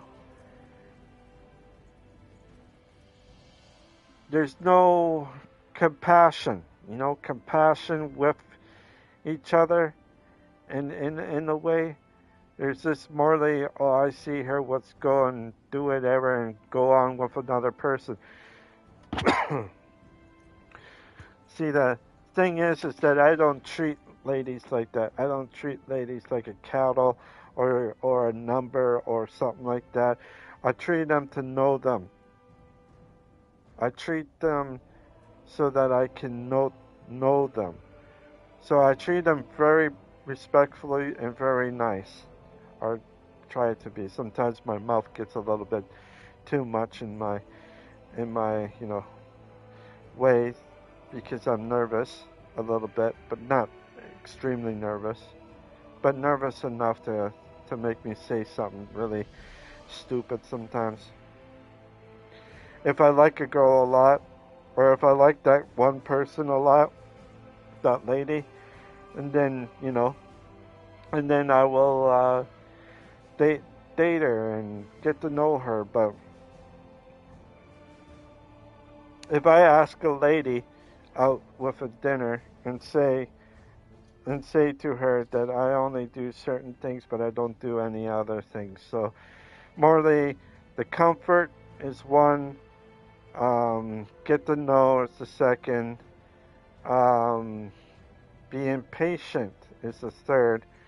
If the lady can be patient with me, then that be the lady to go out with for sure. Just as long as she doesn't cheat or anything like that. But I can tell you one thing, though. I can tell you one thing. That between males and females, there are differences in them. There are a bit of difference, but there are some similarities as well. But the first one is us males, can go without having sex. Could go without having sex. With females, they have to have sex. And the reason is that they don't masturbate. And I'm sorry that I'm talking to you about this. This is educational and not anything else, but I'm just telling you what it is that I've seen so far. That a lot of times ladies are always with guys, so they don't need a guy or they don't need their spouse with anything else because they don't do that. Where guys do. But they don't date. Like, there's going to be times in the future that us males are looking for a particular thing. We're going to be getting that in the future. We're going to get like these AIs or robots or whatever it is in the future, and that males would get what you call it. But here's the bad part about this too, is that there's not going to be a normal birth rate. There's going to be an awkward birth rate, meaning that males that are single and all that stuff will go to these the sperm banks and all that stuff and deliver, and then you get mothers out there that are finding tube babies and all that stuff, and wanting all of that, and this what you call it, it's just something that you have to look at. You have to kind of realize, is the world changing in a way? Are we all going to be segregated in a different way, meaning that we're not going to be normal births in the future, so it's going to be two babies? Are we going to be clones in the future, or are we going to be something totally different, like cyborgs or whatever? That's the thing that's the thing that I kind of worried about, is what's going to happen in the future. The population is already outgrowing a lot of stuff, but there's also a lot of stuff that are slowly changing for, not for the best and not for the worst, but it's going to be worse in the future. And there might be something in the future that's going to happen. A lot of people cannot give birth to any children because, well, there is nobody to give birth to. Everybody's totally different. And you don't have the same things as you did like a long time ago. It's all different. Okay, here we go.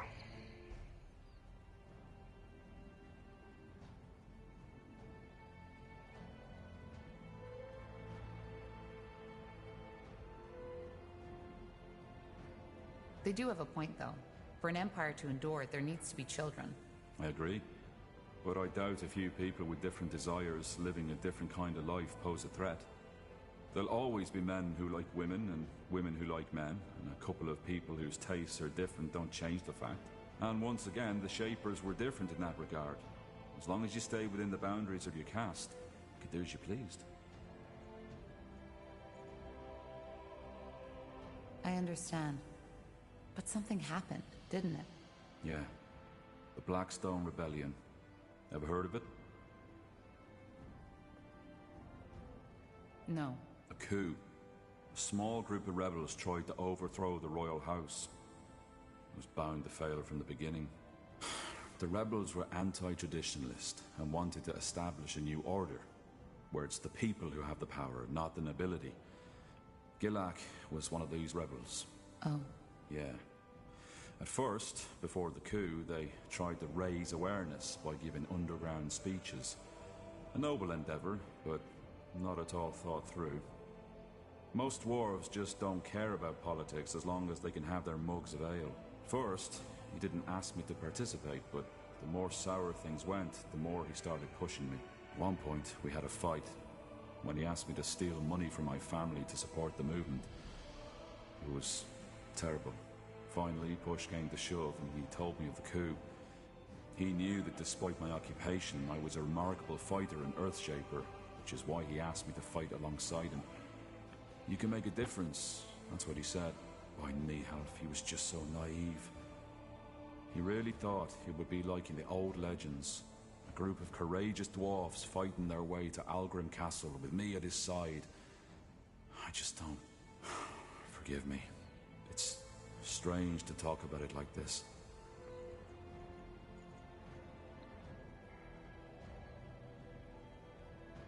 It's okay. Thank you for trusting me. Yeah, sure. You can imagine how torn I was. I knew he'd die if the coup took place, but I also knew that I couldn't stop him. When I told him he was mad, he called me a coward, a delusional bookworm, who'd rather spend his whole life dreaming about the past and changing the present. And then he left.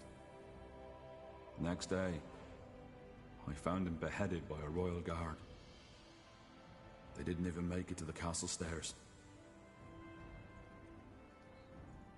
I'll be right back. Nature has called. I'll be right back.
All right. Uh, are you moving to a curator house? No, I'm not going to be moving to a curator house. I like to in the future. Someday, if I was moving to a curator house, I have to find them, right?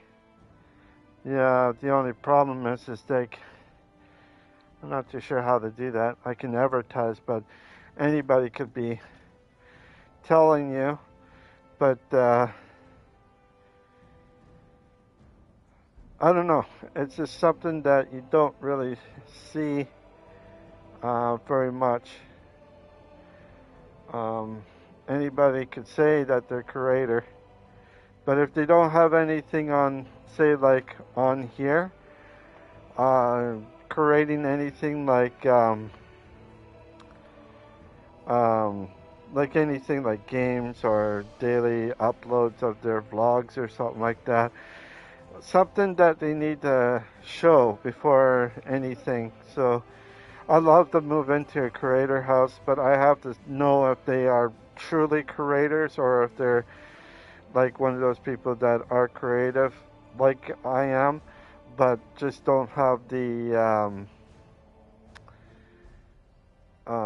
just don't have anything in their thing. So anyways, let's continue on. Why didn't you tell the guard about the movement's plans? They could have stopped him. Yeah, they could have. Only to execute him and all his friends the next morrow. Tahar, believe me, I thought about this quite a lot. About what I could or should have done. And do you want to know the saddest part of it? What? I came to the conclusion that I did nothing wrong. He had his mind set. And nothing I could have said would have changed what had been about to happen. In the end, there's only so much you can do. I'm sorry, Iskram. It's all right. What happened then? I ran. Not only because I'd rather have died than return to that empty house of ours, but also because they would have arrested me too. Our relationship wasn't a secret, and in their eyes, I was as eccentric as Gilak and his friends. And we all know how dangerous eccentrics are, don't we? I left my family a letter, telling them not to come after me, bought a horse, and rode as far as it would take me before collapsing. That was 9 years ago. I haven't returned ever since. What about your family? Did you ever hear from them again? Not directly. Every now and then, I return to a big city to find a dwarf who can tell me about Windwall. But the thought of returning, I don't know. I know it's cruel toward them, but I just don't think I could ever bear setting foot in those cursed stone halls again. I see. And since then you've been studying the Shapers? Yeah. If there really is, as people say, a silver lining to everything, then this would be it. I'm finally doing what I was too afraid to do back in Windwall. I'm living my dream. Though the price I paid for it was high. And you know what, Tahar? What? There's a third reason to my fascination with the Shapers I haven't told you about yet. It's Gilak. Stupid as it may sound, there's a part of me who wants to prove him wrong. To show him that the past has value. That it can guide us towards a better world. I see. Well, thank you for sharing this, Iskram. I appreciate it. Yeah. It felt good to talk about it. I didn't expect that. But you're not off the hook yet. The question, remember? Right. Shoot. Your past is even more unusual than mine. Growing up with a man like Isamu Tahar as your father? Without a mother? And then the whole thing with the Mage Rebellion? I know you've been through a lot. Now, I was wondering, if you could trade that past you've had for a different one, would you do it?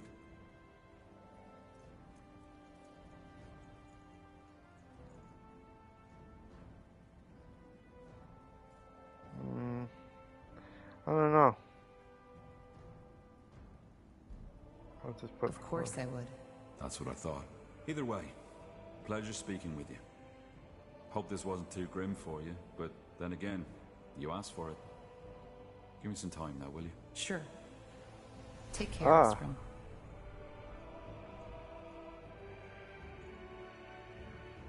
Nice. Sure. Okay, let's go down over here. Talk to him. Oh.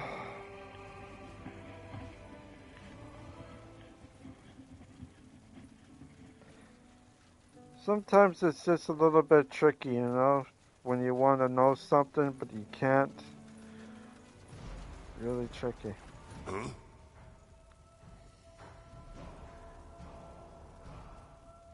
What's it like to change form? I've been wondering about that since I met you. I can imagine. It's exhilarating and strange at the same time. If it taught me one thing, then it's how foolish it is to put the mind above every other aspect of the body. Many people do that, especially scholars or mages. What do you mean? Because the shape of our flesh is so much more than just a shell. It defines us. When I take on the form of a wolf, for example, this wolf isn't just me with fangs and paws. It's a different version of myself. A different version? Yes. You can understand if you haven't been there. But I guess you could say that when I'm taking on a creature's form, a part of my mind gets infused with that creature's essence, the thirst for the hunt, thinking as part of a pack, just to name the most obvious aspects. They meld with my mind. When I was young and first started shifting, the creature always dominated. It was like a feverish dream, and I had almost no control over my actions. With time, it got better. Huh. Did you ever completely lose control when you were in another form? In the beginning, yes. But the Elder always made sure I was in a controlled environment when I did my first transformations. How do you learn a new form? That's complicated. First, you have to understand that creature, observe it, live with it if possible. That can take months, years, sometimes decades. Then there's what we shamans call the first joining. You have to visualize your shift. How does that work? I can't explain it. It's like your first bloodshed. It can't be explained, only experienced. Guy kind of sounds like Worf. I don't know why, but that's what I... So, in theory, could you transform into anything? Even, say, a wyvern, a dragon? In theory, yes.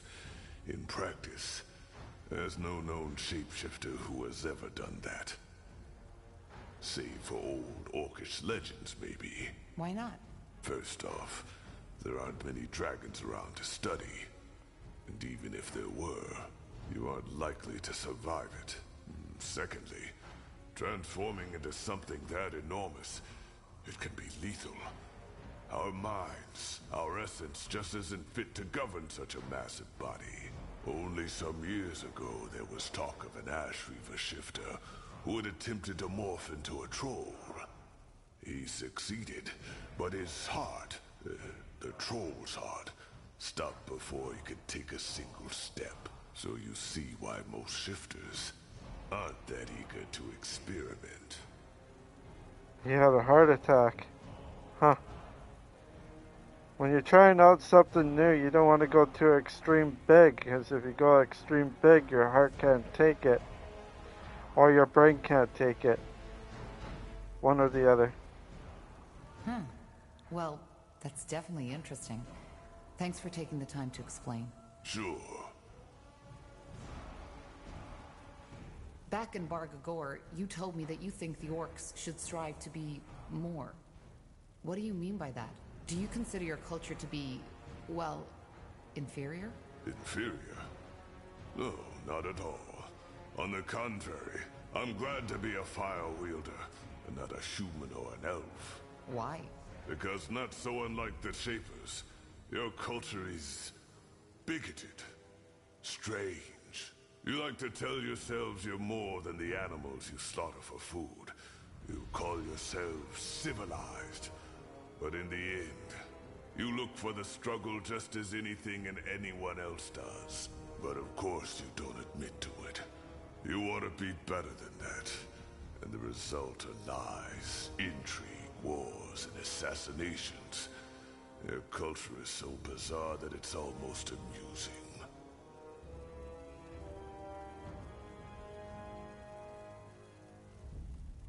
Well, you have a point. I know. So no, I don't consider our culture to be inferior. But we've gone astray. Fools such as Krell was one. They're the reason your race looks down on us. If Zakrak had wanted us to be ever-fighting, ravaging brutes, he wouldn't have given us minds to begin with. Every brawl, every battle, every war has to have a purpose. It isn't something done for pleasure. Yes, it can be enjoyed. But at its core, it is ritual. The most basic one of nature. In other words, violence and war are good and necessary, but only within measure? Yes, and it should be learned from.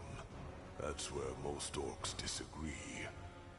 They claim to value wisdom, but when asked to choose between words and a club, they always choose the club.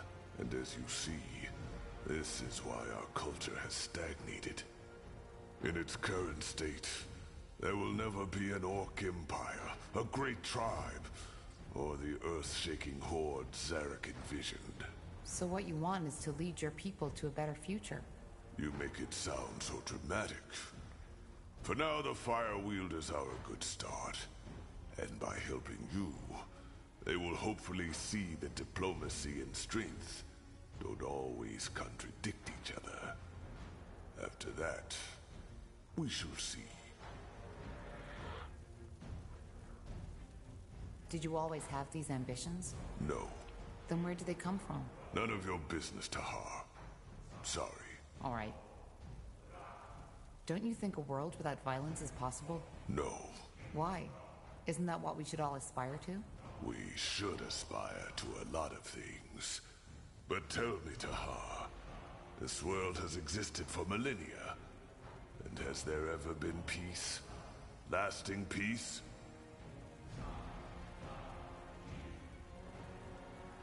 At times, yes.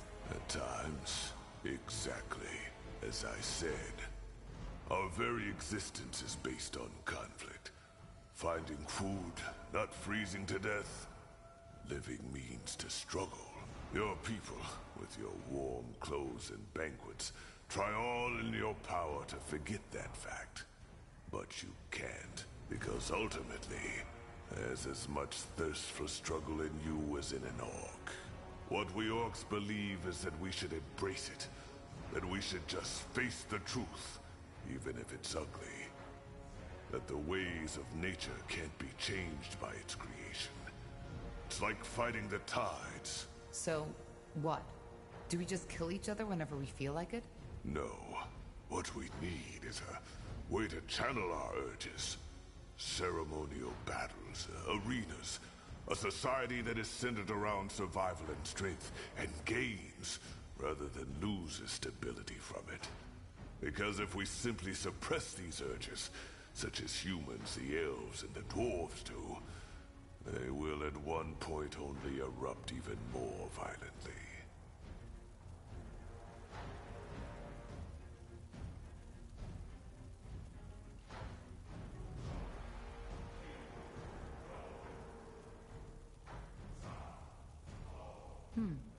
I never looked at it that way, but I think you might be right. You never fail to surprise, Tahar. Anyway, where were we? Well, thanks for explaining. Sure. How did you become a shapeshifter? I was chosen. And how does that work? Complicated. Are you sure you want to hear the whole story? Time isn't exactly on our side.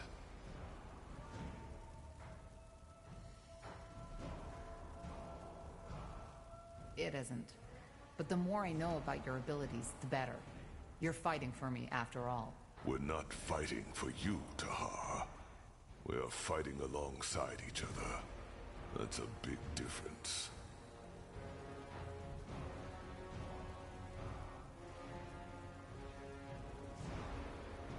Alongside, then. Good. Let's make it short, then. Shapeshifting is a gift of Zarek. One that only the best of his shamans are granted. And how does one become a shaman? He has to be chosen by a tribe's chieftain.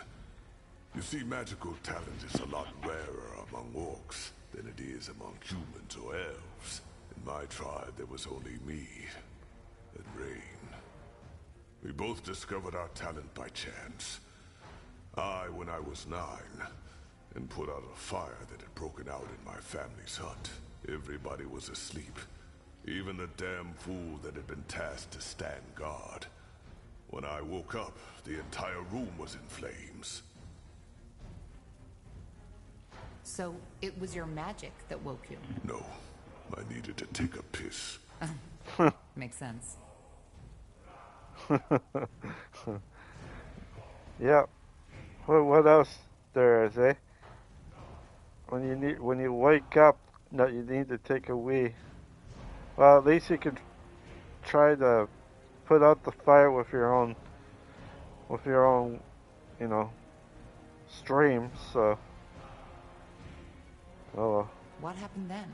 I panicked and started screaming, as every child would have. However, the only thing that did was make me inhale the fumes even quicker. My vision blurred and I lost consciousness. When I woke up again, I was on a bed of hay in the village shaman's tent, and everybody was staring at me, as if I was Zarek incarnate. I asked what happened and they told me. Just when I had lost consciousness, it had started to rain. Not just a little.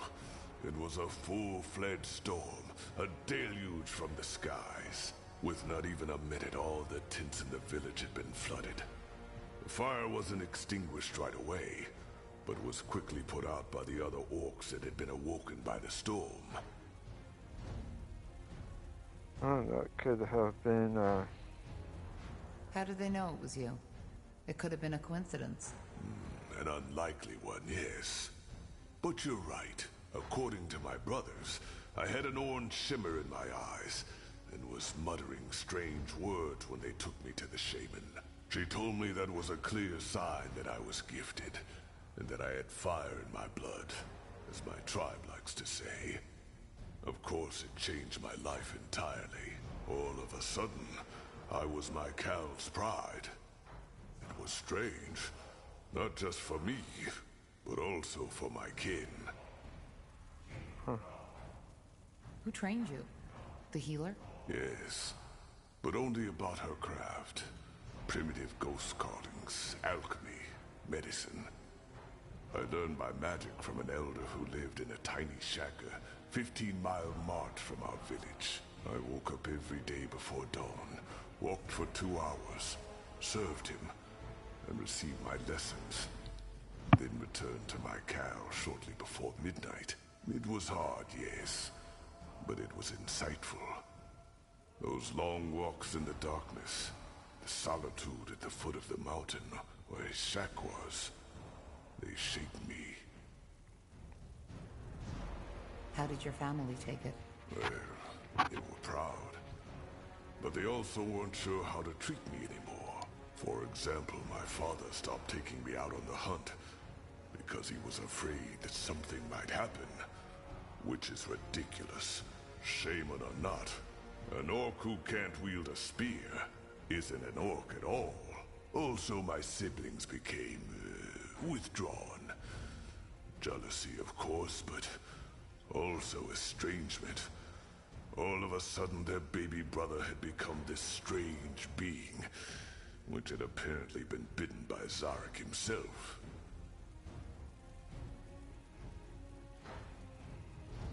I'm sorry to hear that. Don't be dramatic. There's worse fates than being the one gifted orc among thousands. Interesting. And who was this Rain you mentioned earlier? Did I? Well, that's complicated. I don't want to talk about it. All right. Alright, so we're done with that. Let's go. And where are you? Right there. Zalraka, what do you need?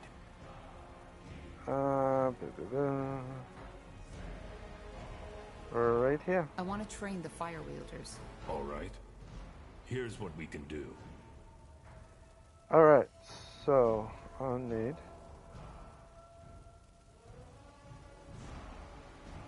drummer cost reduction, improve infrastructure to 2. This is the one that I want. How much money do I have? Yeah, I'll be fine. Improve infrastructure 3.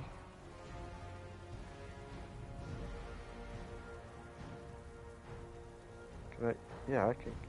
There.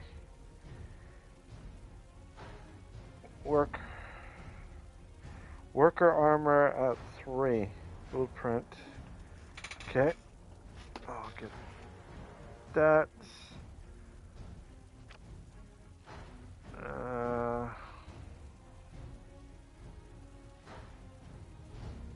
Wood, improve wood economy, reduces the wood production and collection. Okay. Okay.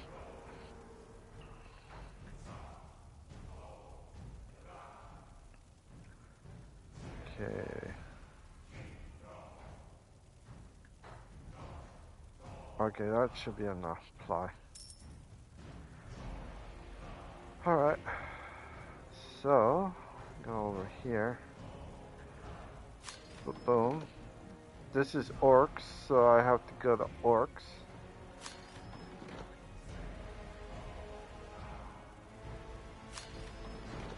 No. We're going to orcs. There we go, so we got... Two. Oh, we got... I need to get work armor 2 now. Okay. Where did you go? Oh, right there. Zalraka, what do you need? I want to train the fire wielders. All right. Here's what we can do.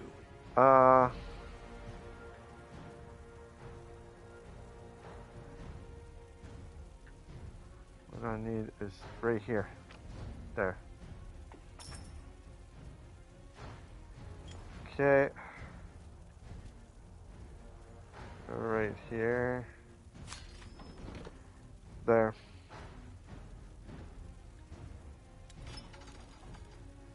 There we go. Let's go to the elves.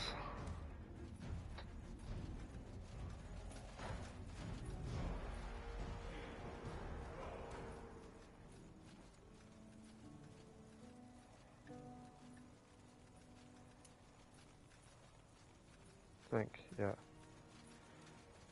Need to talk to the elves. What is it? I would like to train the elves. I would like to train the elves. Well, if you have the coin, I might be able to help. Let's see.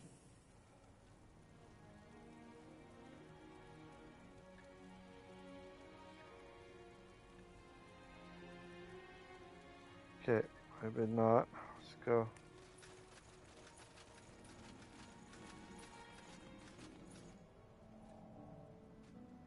What I'm looking for...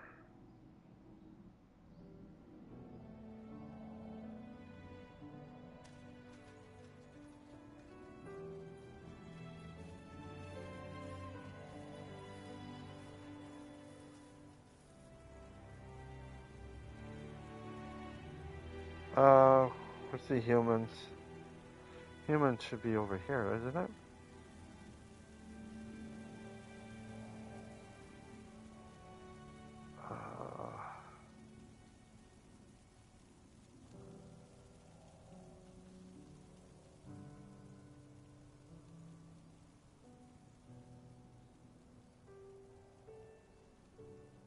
Right here.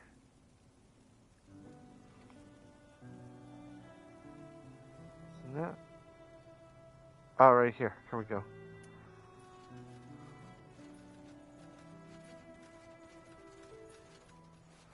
Alright. Huh? I want to buy some better equipment for the Wayfarers. Music to my ears. What did you have in mind?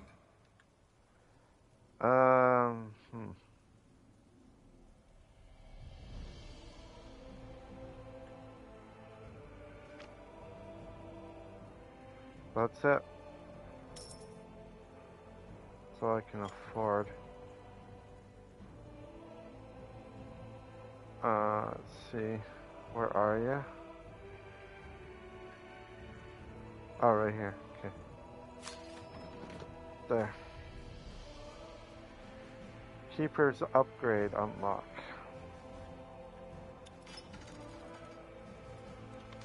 Oh, alright.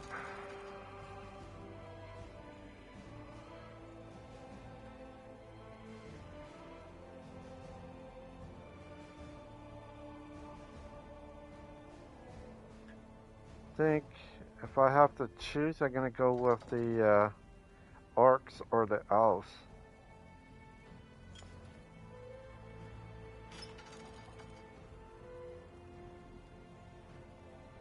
Probably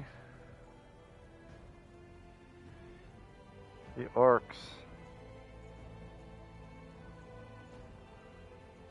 Yeah. Alright. That way. All right.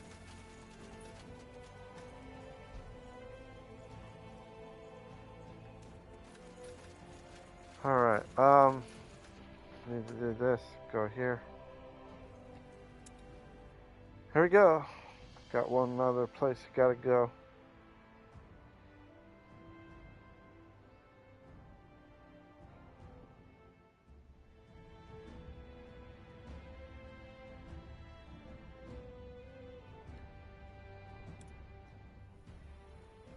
See, no.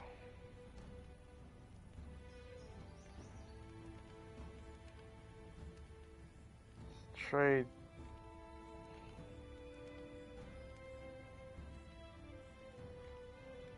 You. Let's trade you for you. Pathetic. There.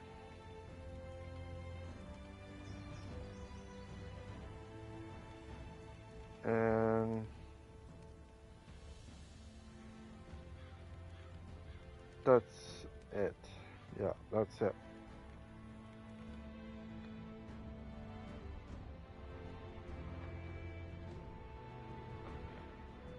Here we go.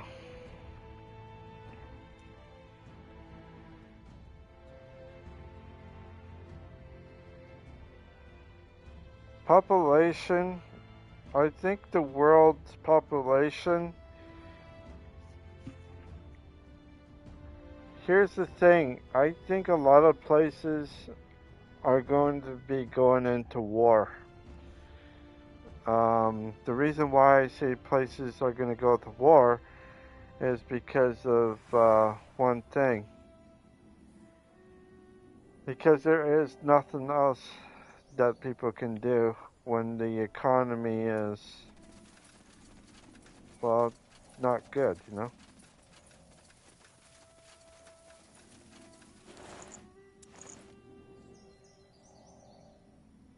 Eventually everything's gonna go.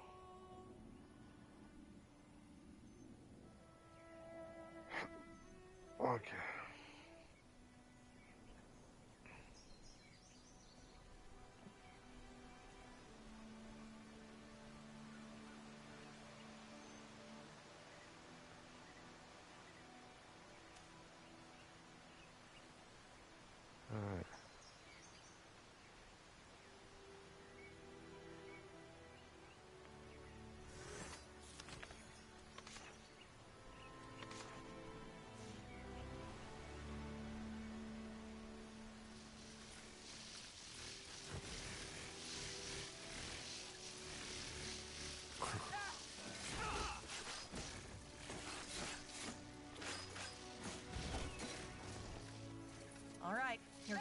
anything. Fair enough. Let's do this. Alright. Bastards came after me.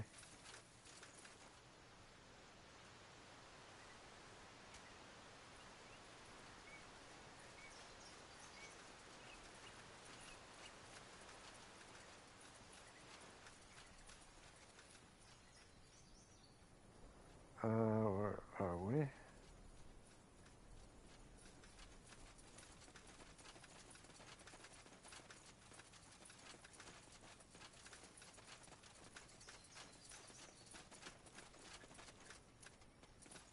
Here we go. Dearest breath. You really killed them all. Just who exactly are you?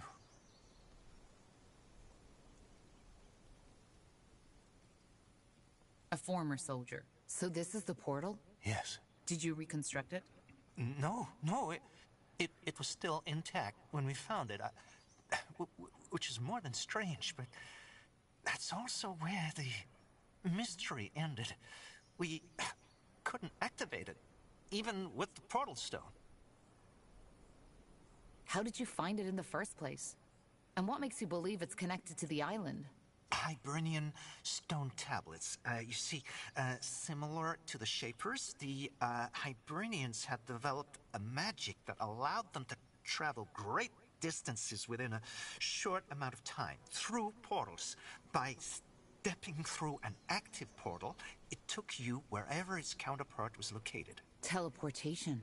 Yes, but much safer and also available to the common folk. I see. And how do you know this portal's counterpart is on that island?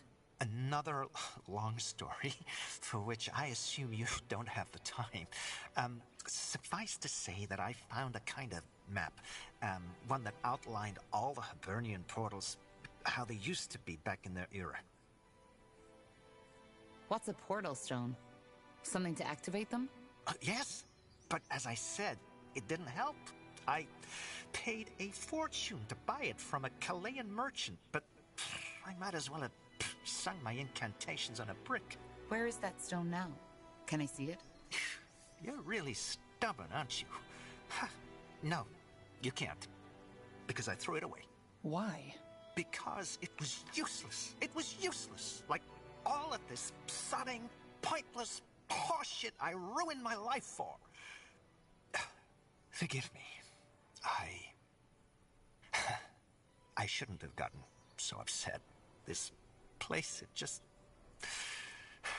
brings up memories.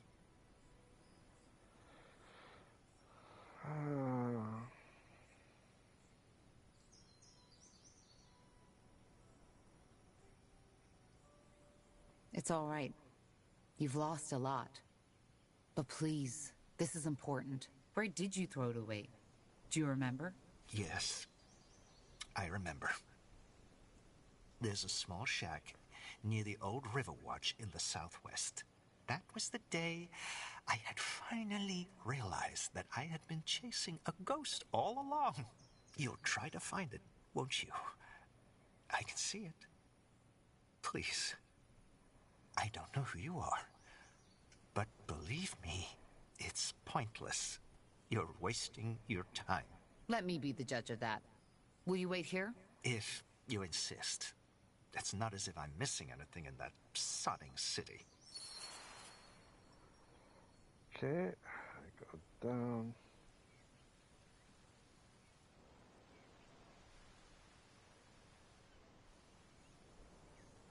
All the way down here.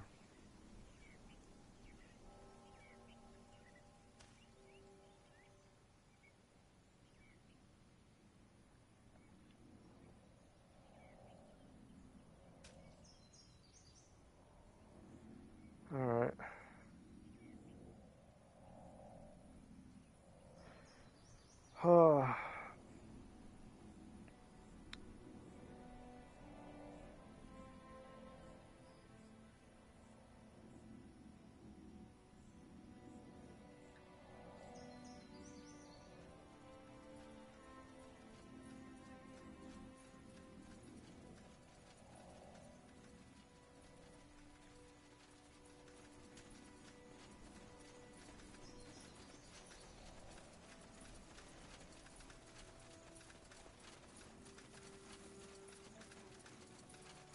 There. I think that's the shack Watley was talking about. Let's see. Look at that. Could this be the stone? Show me. Yes, that might be it. Though, that's interesting. This stone, it's ornamented with Hibernian runes, but it looks a lot like our Shaper rune. Interesting. Well, let's get back to Watley. Alright, going back up.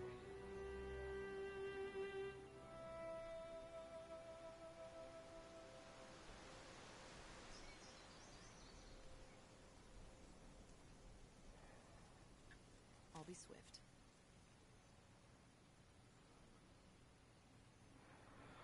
Oh. If I ever move into a content creator's house, that would be kind of cool. The only difference, though, is that because I'm on disability, I can't really do very much. Not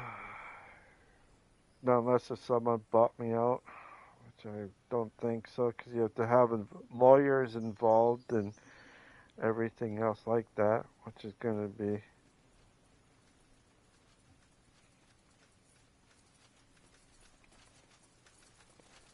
If I can only have that, it would be kind of cool.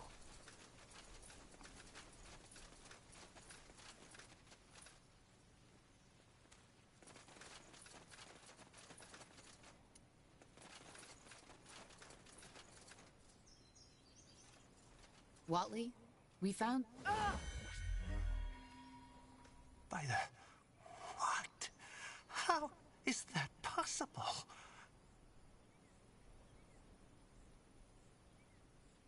The portal. I think it reacted to me. But...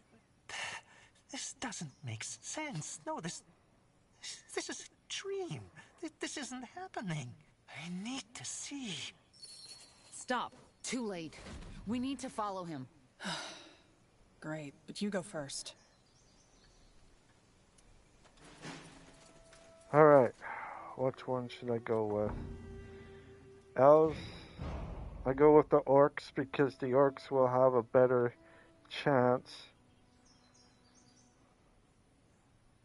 I could go with the elves.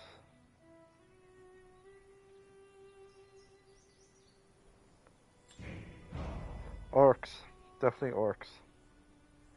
And I'm keeping the same. Maybe...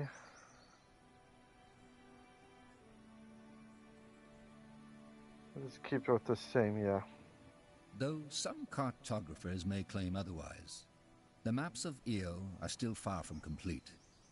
The Black Sea in particular has always invited explorers and adventurers to fantasize. Tiara's breath. It worked. It felt just like traveling with a godstone. Only that this seems to have been a one-way road.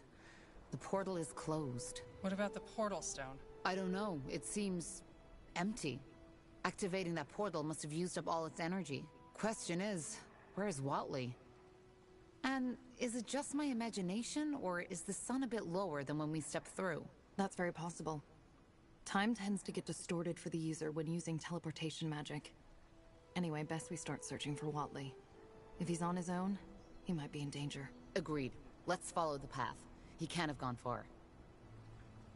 Yes? I'll do what's required.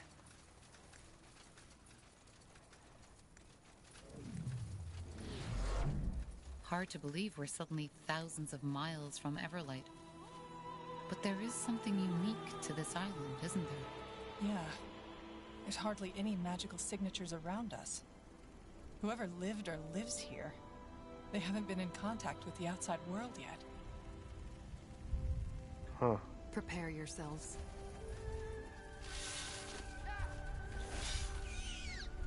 Leave it to me. Child's play.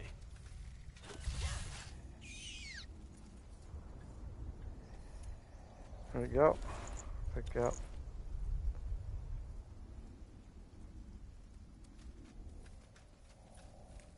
Whatever's necessary.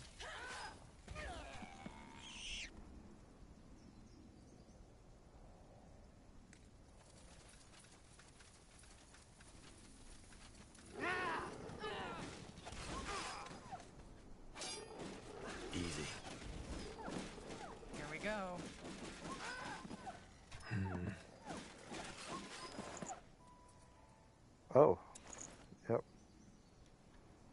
And here, what's this? Orcs. Okay.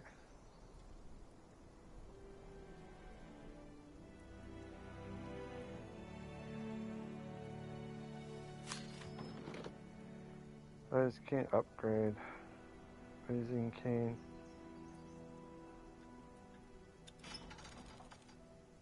Raising cane.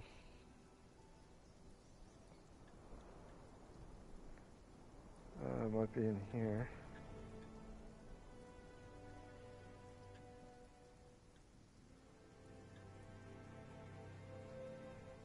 Okay.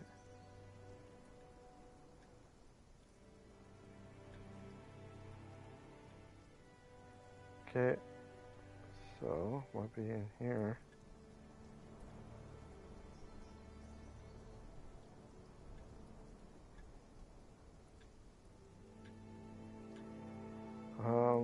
Don't see anything.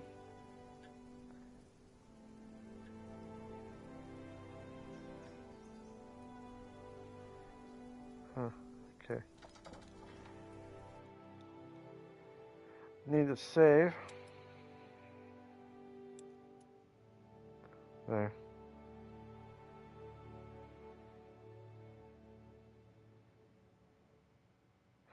There, she blows, okay.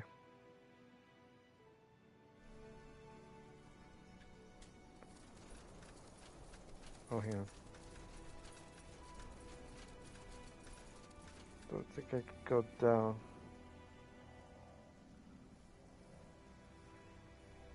Over here I can.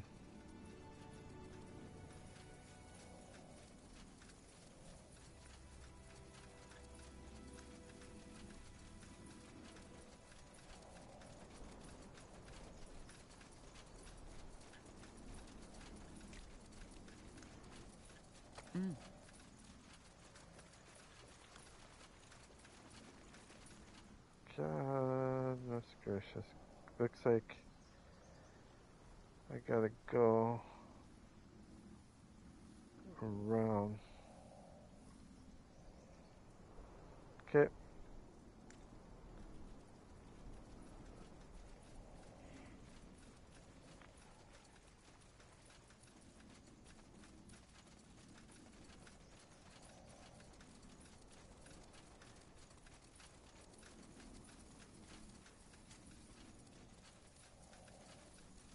Okay. Yash was sick. Stand a All right, here goes.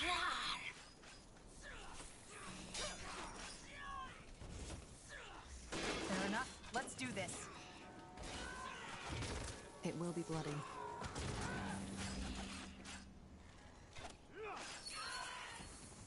There.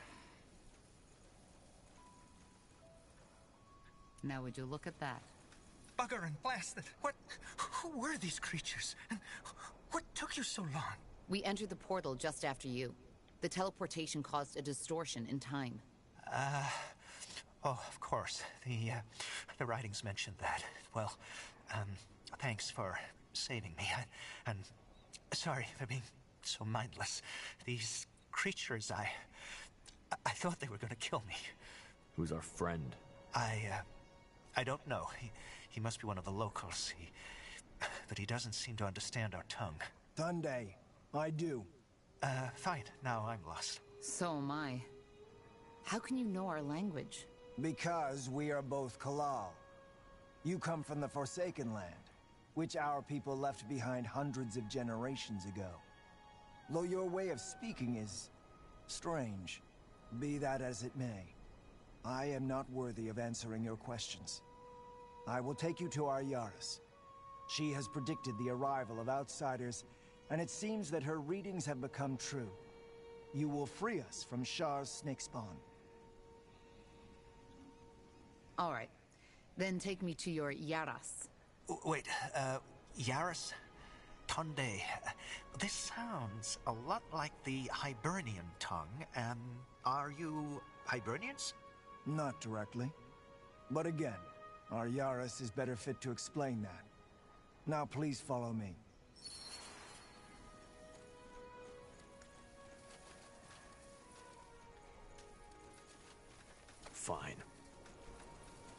Yakul! Saris Jadul, Mekil. I thought the snake spawn got you.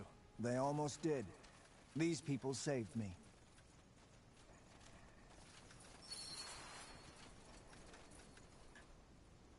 They are from the Forsaken Land, Yakul. Just as she read from the stars. By the name of the sun. Outsiders. Are they... I mean, do they speak our tongue? We do. And I bet we have as many questions as you have. I see. Gallus Danwaji, outsider. Thank you for saving this man. You have no idea what his death would have brought upon our village. I promised to take them to the Yaras. Can you let us in? I believe so. Take them to the Yaris, Mekil. She will want to know the stars spoke the truth. It was an honor, outsider.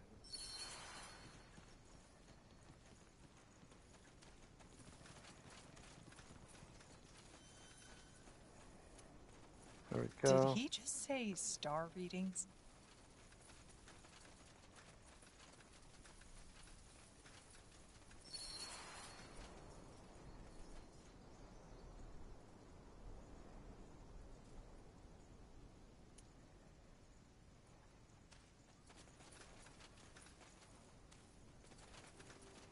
I see the outsiders have There we go. arrived. Yaras. Yes, they have. Just as you predicted. And they saved me from the snake spawn. Then you already have my gratitude, stranger. Mekil, you may leave. Of course. Well then. I'm a Shah, holy Yaris of the Ulias tribe. What's your name? I'm Tahar. That man, he said you foresaw our coming? I read the stars, yes. They told me that soon a stranger would come. One seeking for something to end a curse put upon his land. The Blubber. Don't tell me. Our tribe has left the Forsaken Land for a reason, and whatever is happening there, it does not concern us. All that matters is that the stars sent you to save us from Shar, and that we, should you succeed, give you the Kasarlanthep stone in return. All right. What do you need help with? Your Medusa problem? Yes, but where should I start?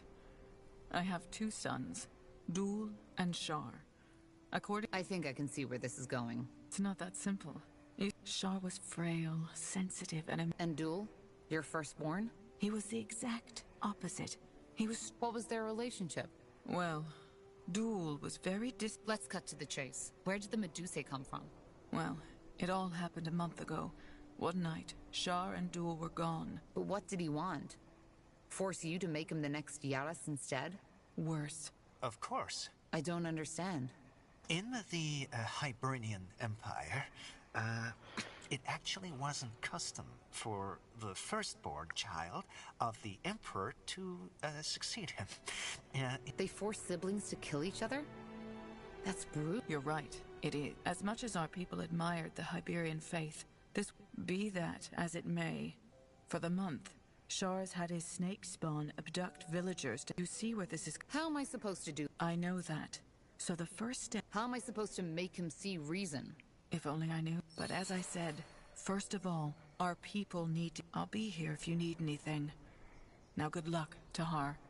And for what it's worth, sorry for burdening you with this. Alright. Of course.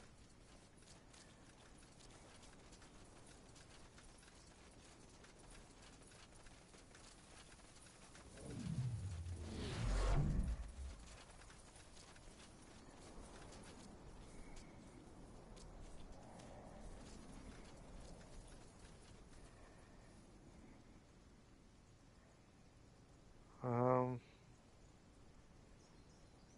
don't see anything.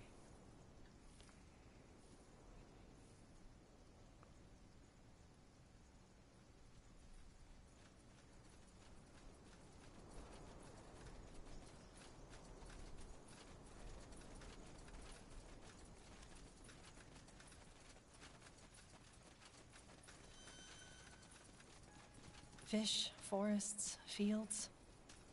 They really have it all, don't they? I can understand why the islanders are so fond of this place.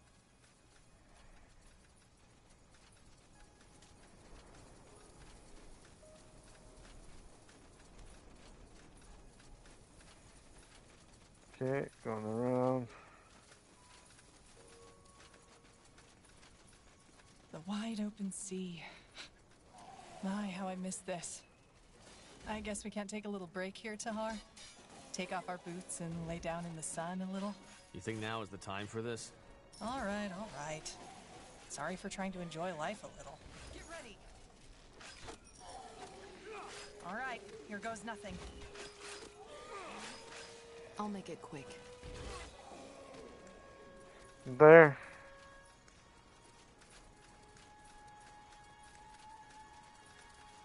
Will do.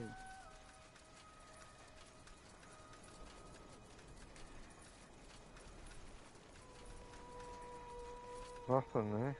Nothing.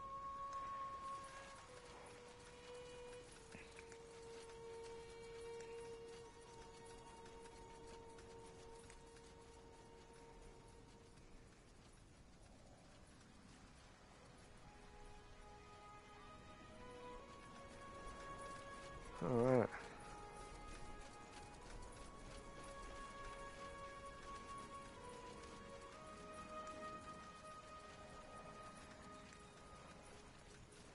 Just going around, see if there's any loot that I could get.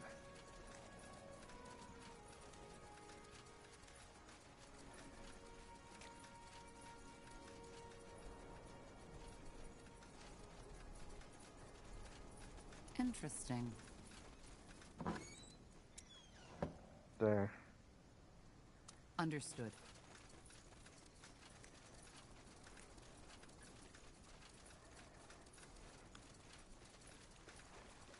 Okay, I don't see anything there.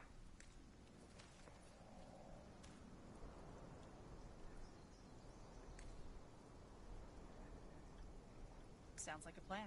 Really? There.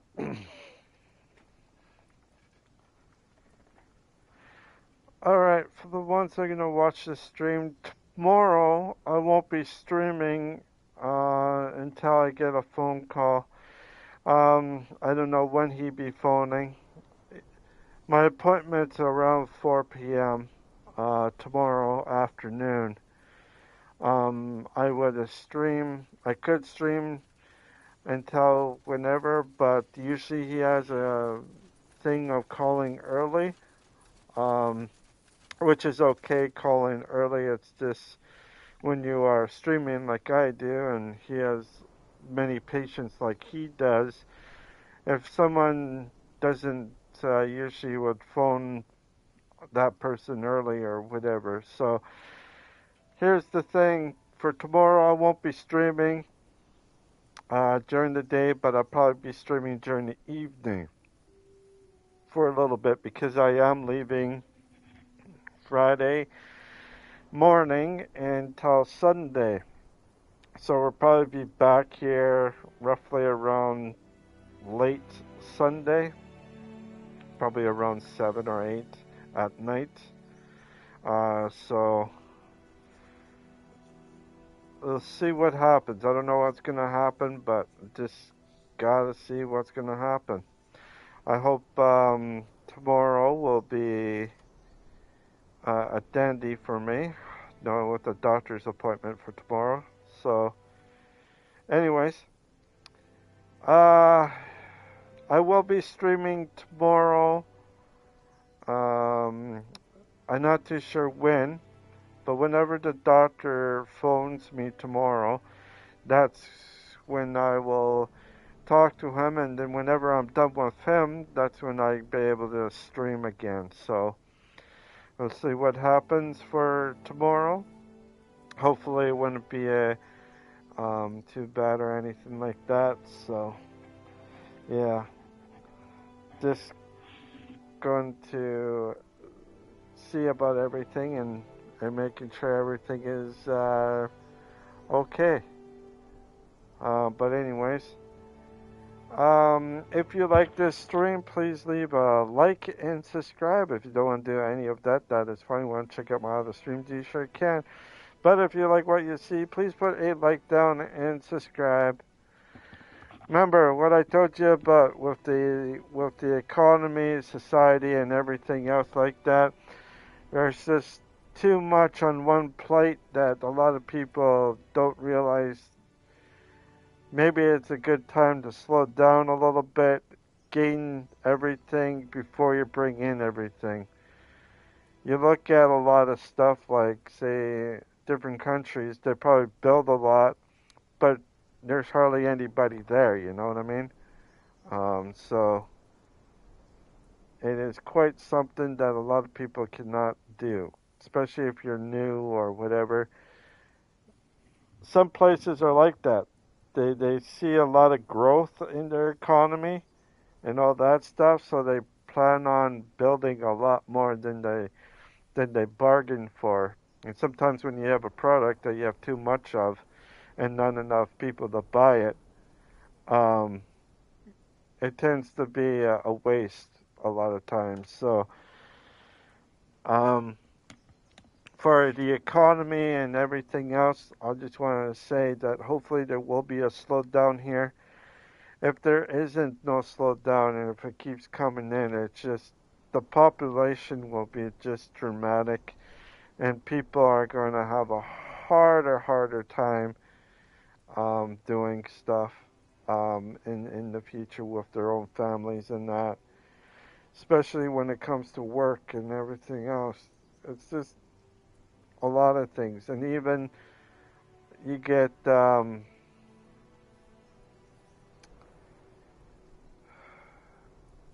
AIs that might take your job away from you, like waiters or servers, and that. You get servers being as robots in the future. I don't know what's going to happen, but all I can say is that hopefully our future, or your future in the future, or your future will be a lot better in those days. But they say people that are born in 2000s are going to have a harder time finding jobs, a harder time living and all that stuff because of a lot of it deals with shelter, like roof over their heads, vehicle, everything that you basically need in life. And sometimes things go different and you have this and that, but you don't have the amount of not work, but not education, but jobs. The jobs that you want. The jobs that you want to be in. Either if it's civil engineer or some sort of thing that will happen. You have to look at it kind of a different way in life. Not like anything too bad, but enough to say, hey, guess what? I'm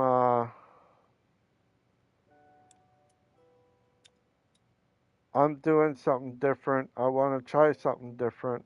Can you help me out? You know, like some people will try different things, but I don't know.